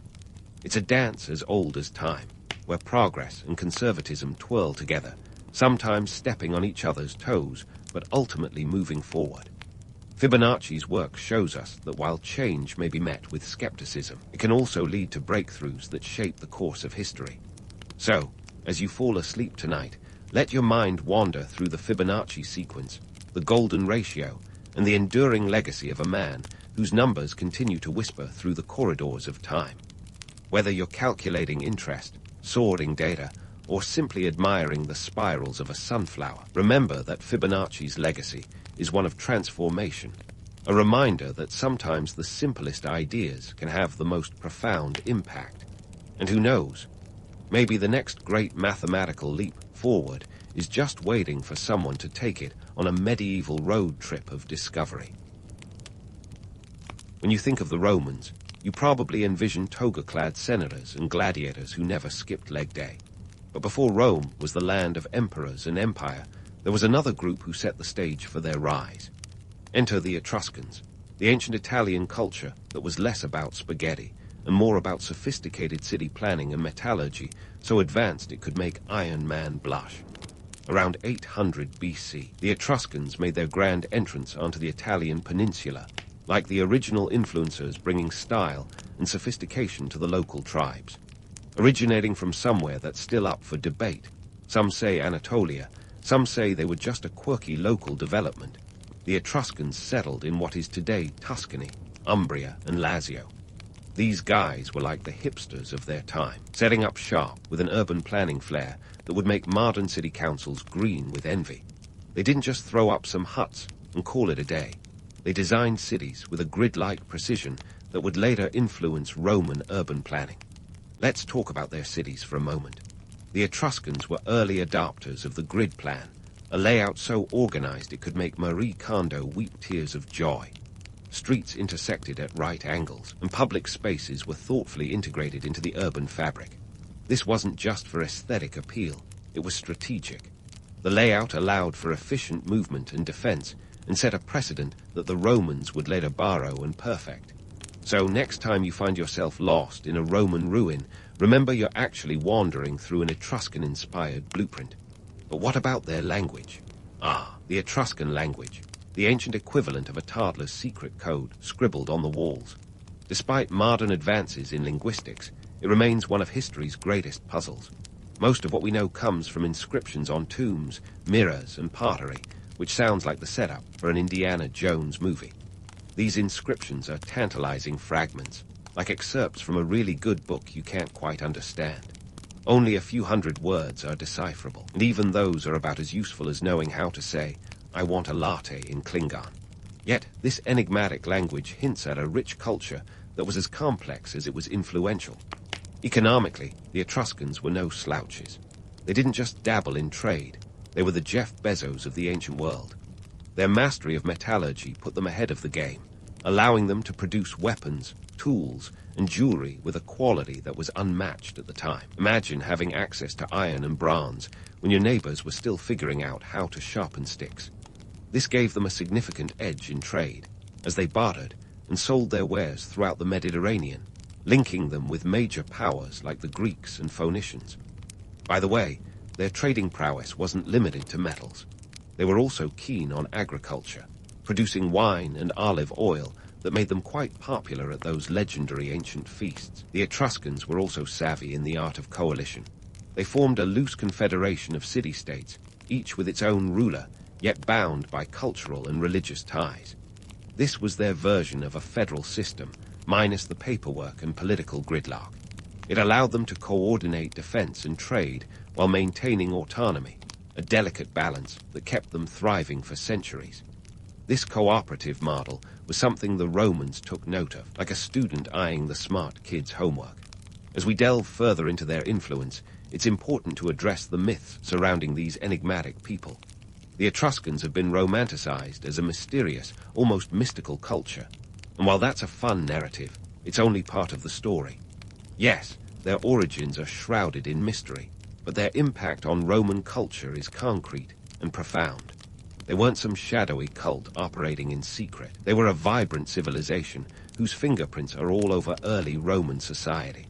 From the arch and the toga to religious rituals and public games, the Romans borrowed extensively from the Etruscans, giving credit about as often as a college student citing Wikipedia. In summary, the Etruscans were the unsung architects of Roman greatness. They didn't just influence early Roman culture. They helped shape it in ways that would endure long after their own civilization faded into history. So, next time you marvel at the grandeur of Rome, spare a thought for the Etruscans, the original maestros who, with their urban planning, economic savvy, and enigmatic language, laid the foundation for one of history's greatest empires. But let's not stop at laying foundations. The Etruscans weren't just about urban planning and metallurgy. Oh no, they had a flair for the divine, and the decadent that would have put the most indulgent Roman emperors to shame. When it came to religion, the Etruscans didn't just dip their toes into the spiritual pool. They cannonballed right in, splashing divine inspiration all over early Roman culture. The Etruscan pantheon was a veritable who's who of ancient deities, a celestial soap opera that would give HBO a run for its money. They had guards for everything from thunder to the underworld, and their religious influence on Rome was as undeniable as Zeus's penchant for dramatic lightning displays. The main players in the Etruscan divine lineup included Tinia, the sky god akin to Jupiter, and Uni, his wife, who would eventually morph into the Roman Juno. It wasn't just a simple copy-paste job, though. The Romans took these deities and added their own flair, like remixing a classic tune into a chart-topping hit. The Etruscans didn't just hand over their gods and call it a day. They also gifted Rome a rich tapestry of religious rituals. Their practices were steeped in augury and divination. Think of it as ancient forecasting, minus the green screen and awkward weather puns. They believed in interpreting the will of the gods through signs, whether it was the flight pattern of birds or the entrails of sacrificed animals. This was no mere superstition. It was serious business, with priests known as haruspices playing the role of divine translators. Rome took to these rituals with the enthusiasm of a kid at a candy store, incorporating them into their own religious framework. Now, let's talk about the Etruscans' penchant for grand feasts, a topic as mouth-watering as it is revealing. These were no ordinary get-togethers. They were the Oscars of the ancient world, complete with elaborate banquets that showcased their love for food, wine, and high society. The Etruscans didn't just eat to live, they lived to eat. Their banquets were legendary, featuring a spread that would make even Bacchus raise a goblet. The Romans, ever the keen observers, saw these feasts as more than just gastronomic indulgence. They were social events, opportunities for political maneuvering and alliance building. The Etruscans taught Rome that a well-hosted banquet was as crucial to governance as any Senate debate. But here's where things get spicy. Let's address the myth of the gladiatorial game's Etruscan origins. It's a tale as thrilling as any arena battle, but let's cut through the romanticized fiction. While it's true that the Etruscans practiced something akin to gladiatorial combat, it wasn't the bloody spectacle we associate with the Colosseum. Their version was more of a solemn ritual, often involving combat between slaves at funerals, a way to honor the deceased with a display of valor and sacrifice. The Romans, with their flair for drama, took this Sama tradition and turned it into the grand spectacle we know today. They added flair, fanfare, and a whole lot of marketing savvy, transforming it into an entertainment industry that would rival any modern sports franchise. Moving on to architecture, the Etruscans were the original structural engineers, leaving footprints on Roman building techniques that were as lasting as Caesar's ego. Take the arch, for instance. This wasn't just a pretty curve in a stone wall. It was a revolutionary innovation that changed the way buildings were constructed. The Etruscans perfected the use of the arch, understanding its potential to support massive structures and create expansive spaces. The Romans took this knowledge and ran with it, using arches to build everything from aqueducts to the awe-inspiring Colosseum itself. It's like the Etruscans handed over the blueprints and the Romans built the empire. And let's not forget the toga. Ah, the toga, often mistaken for a mere bedsheet worn in a toga party. In reality, it was a symbol of Roman citizenship and status, adopted from the Etruscans who rocked it first. This garment was not just a fashion statement. It was a badge of honor, a signifier of one's place in society. The Etruscans wore their togas with a sense of pride, and the Romans followed suit, adding layers of meaning and prestige. So, as we delve further into the Etruscan influence on Rome, remember that this was a civilization that left an indelible mark on a burgeoning empire. From religion and architecture to social customs and public spectacles, the Etruscans were the original tastemakers, setting trends that would echo through history like the opening chords of a timeless symphony. As we move forward, keep in mind that these aren't just stories from the past.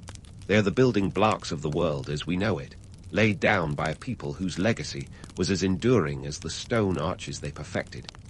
Stay tuned, because the saga of the Etruscans and their impact on Rome is far from over. You might think the Etruscans were just the cool kids that Rome carped for its toga parties, but they were also the architects of early Roman governance, setting a political tone as complex as the latest season of your favorite Netflix political thriller.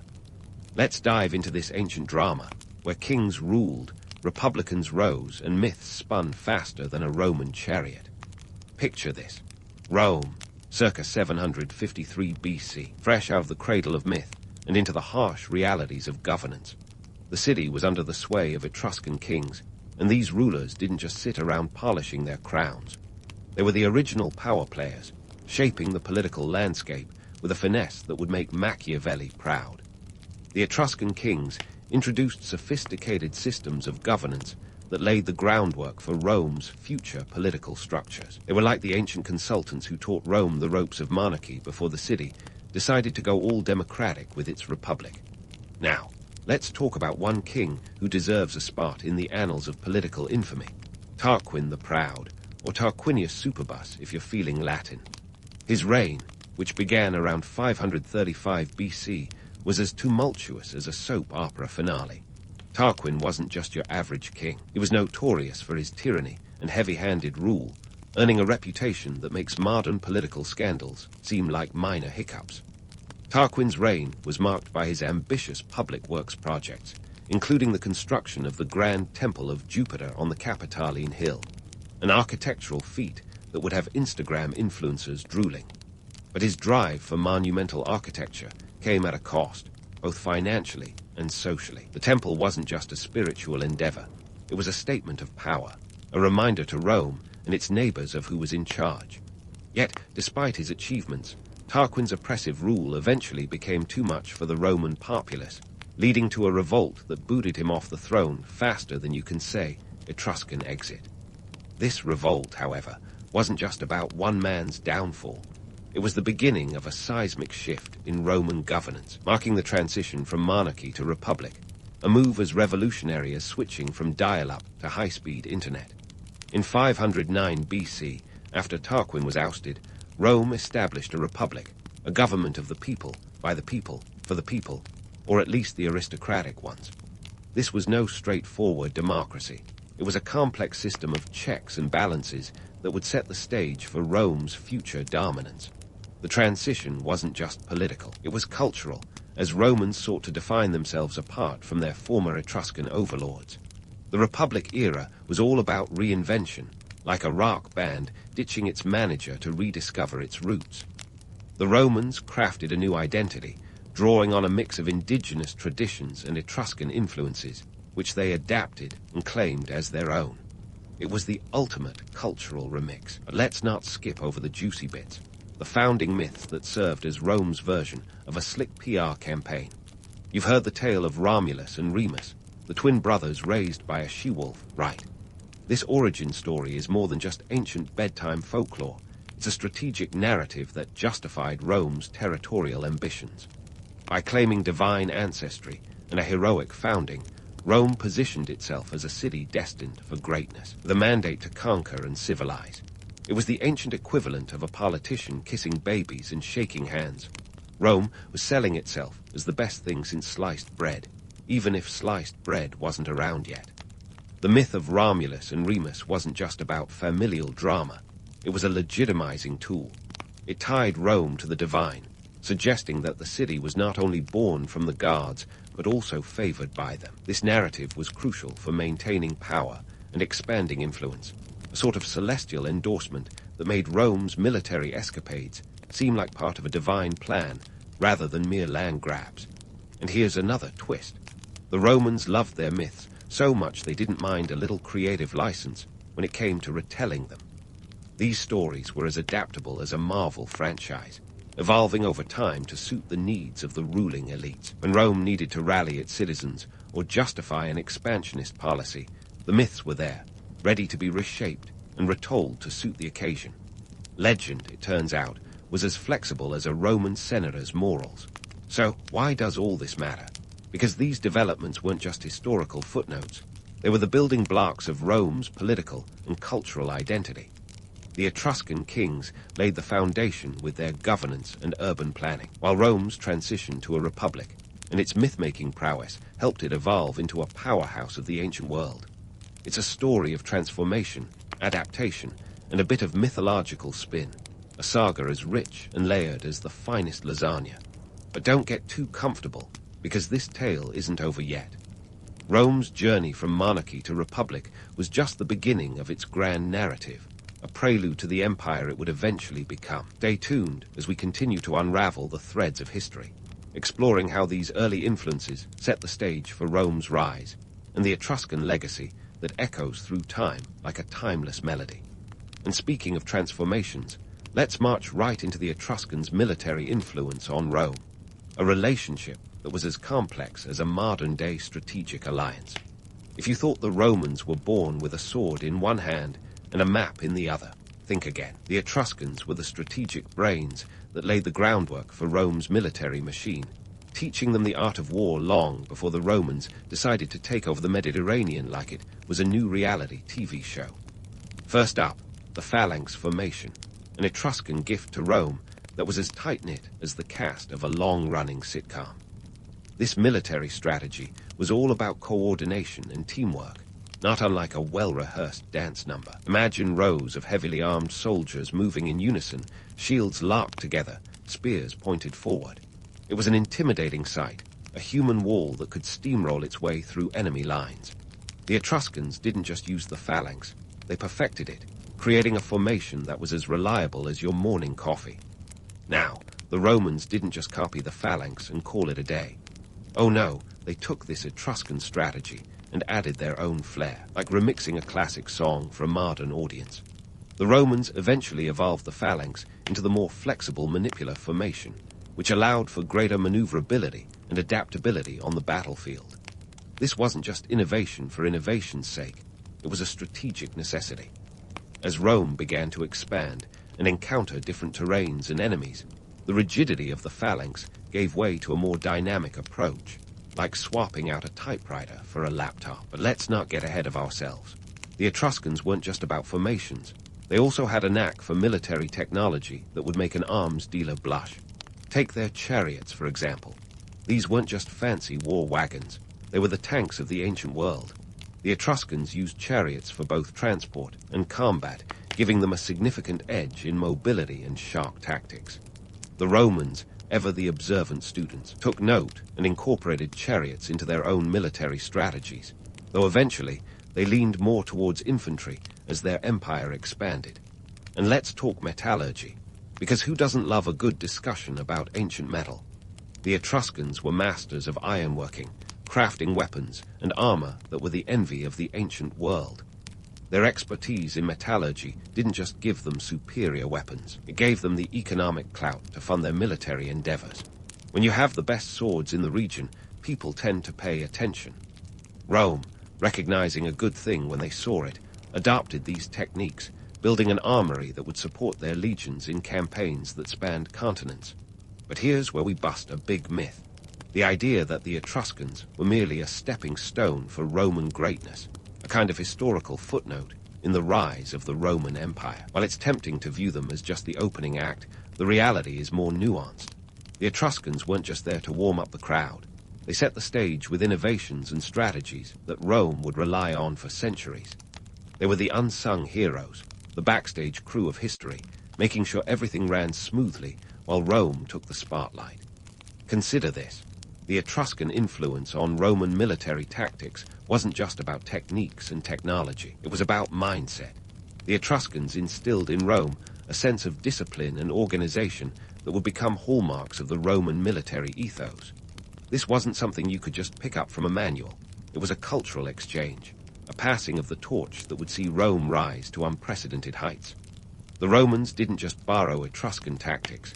They absorbed them, internalizing a military culture that emphasized order, strategy, and relentless determination. The economic context here is crucial.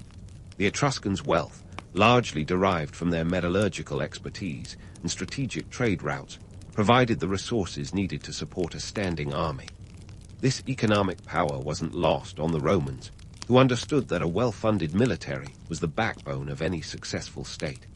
As Rome expanded, it was this economic lesson from the Etruscans that helped them maintain and supply their legions, ensuring that their soldiers were always ready for the next campaign. And let's not forget the political factors. The Etruscans' loose confederation of city-states provided a model for Rome's own political alliances and military coalitions. This wasn't just about forming pacts. It was about understanding the importance of unity in the face of external threats. The Etruscans taught Rome that strength lay in numbers, a lesson that would be crucial as Rome faced foes from Gaul to Carthage. So, when we talk about the Etruscans and their military influence on Rome, we're not just discussing strategies or formations. We're looking at a deeper legacy, one that shaped the very core of Roman military might. The Etruscans were more than just a footnote. They were a foundational chapter in the story of Rome's rise, a testament to the power of cultural exchange and adaptation. As we move forward in this historical journey, keep in mind that the Etruscans' influence didn't end with the battlefield. Their legacy permeated every aspect of Roman life, from governance to architecture, leaving a mark that would endure long after their own civilization faded into obscurity. The saga of the Etruscans and Rome is a tale of transformation and innovation, a reminder that behind every great empire lies a tapestry of influences, woven with the threads of those who came before. Stay tuned, because the story isn't over yet, and there are still layers of history to uncover. As we peel back the layers of history, let's dive into the final act of the Etruscan saga, a tale that ends not with a bang, but with a slow, inevitable absorption into Roman culture. It's the kind of twist that would make any screenwriter salivate. A civilization that set the stage for its successor, only to be overshadowed by its own protege. The Etruscans, once the trendsetters of the Italian peninsula, found themselves gradually enveloped by the burgeoning Roman Republic, like an indie band swallowed by mainstream fame. The decline of the Etruscan civilization wasn't a sudden collapse. It was more like watching a sandcastle slowly erode under the relentless tide. By the 4th century BC, the Etruscans were facing pressure from all sides. The Gauls were making life difficult in the north, while Rome was flexing its political and military muscles to the south. It was a classic case of being caught between a rock and a hard place, or in this case, between a Roman sword and a Gallic axe. The Etruscan city-states, which had once thrived under a loose confederation, couldn't muster the unity needed to fend off these external threats. It was as if they were trying to hold back the tide with a sieve. Economically, the Etruscans were feeling the pinch too. Their once thriving trade networks were disrupted as Rome began to dominate Mediterranean commerce. The Etruscans' famed metallurgy, once the envy of their neighbors, couldn't compete with the industrial-scale production of the Roman war machine. Even their agricultural prowess, which had sustained their city-states for centuries, was overshadowed by Rome's expansion and the fertile lands under its control. It's a harsh reminder that in the game of ancient politics, economic power was as crucial as military might. The political scene was no kinder to them. The Etruscans had always been a patchwork quilt of city-states, but this decentralized structure was ill-suited to counter the centralized might of Rome. You could say the Etruscans were like a group of solo artists trying to compete with a well-oiled boy band. As Rome's influence grew, the Etruscan city-states were picked off one by one, either through conquest or political maneuvering. By the time the Roman Republic was in full swing, many Etruscan cities had been absorbed, their identities slowly morphing into Roman ones. But here's the kicker. While the Etruscans may have been politically subsumed, their cultural and technological contributions lived on, camouflaged within the fabric of Roman civilization. It's the historical equivalent of a ghostwriter, unseen but integral to the success of the final product. Let's start with Roman law, which owes a debt to Etruscan legal concepts. The Etruscans had a knack for organization and governance, laying down legal frameworks that the Romans would adapt and build upon. This wasn't just about rules and regulations. It was about creating a societal structure that could support a growing empire. And civic engineering. The Romans took Etruscan innovations and ran with them. Take the Cloaca Maxima, Rome's ancient sewage system, which was originally an Etruscan project. This engineering marvel was essential for managing the city's waste and keeping the burgeoning population healthy, or as healthy as ancient urban living allowed. The Etruscans might not get the credit, but their fingerprints are all over the blueprints of Roman infrastructure. The irony here is as thick as a Tuscan fog. A civilization that faded into obscurity was instrumental in shaping the very empire that eclipsed it. It's a classic tale of the apprentice surpassing the master, leaving the Etruscans as unsung heroes in the annals of history. The Romans, ever the pragmatists, were more than happy to adopt Etruscan innovations while building their own narrative of cultural superiority. It's a bit like a student acing their exams by studying someone else's notes. Effective, but not exactly original. Yet, let's not romanticize this too much. The Etruscans weren't passive victims of Roman expansion. They were active participants in the cultural exchange that defined early Rome. Etruscan artisans, architects, and priests found new roles within Roman society, continuing their crafts under Roman patronage. This wasn't cultural theft. It was cultural evolution, a blending of traditions that enriched both parties. While the Etruscan language may have faded, their art and religious practices persisted, subtly influencing Roman aesthetics and spirituality. In the grand tapestry of history, the Etruscans were the background thread that gave Rome its texture and depth. Their legacy is a testament to the power of cultural exchange, a reminder that behind every great empire lies a foundation built by those who came before. So next time you marvel at Roman architecture or ponder the complexities of Roman law, spare a thought for the Etruscans, the original architects of Rome's greatness, whose innovations laid the groundwork for an empire that would shape the world. As we wrap up this journey through history, let's ponder the poetic irony. A civilization that began in the shadows of myth ended as a silent partner in one of history's greatest empires. The Etruscans may not have gotten the headlines, but their legacy is etched in the stones of Rome, a silent witness to the rise and fall of empires. So here's to the Etruscans, the unsung heroes who, like a masterful supporting actor, made the leading role of Rome possible. Their story is a reminder that history isn't just about the victors.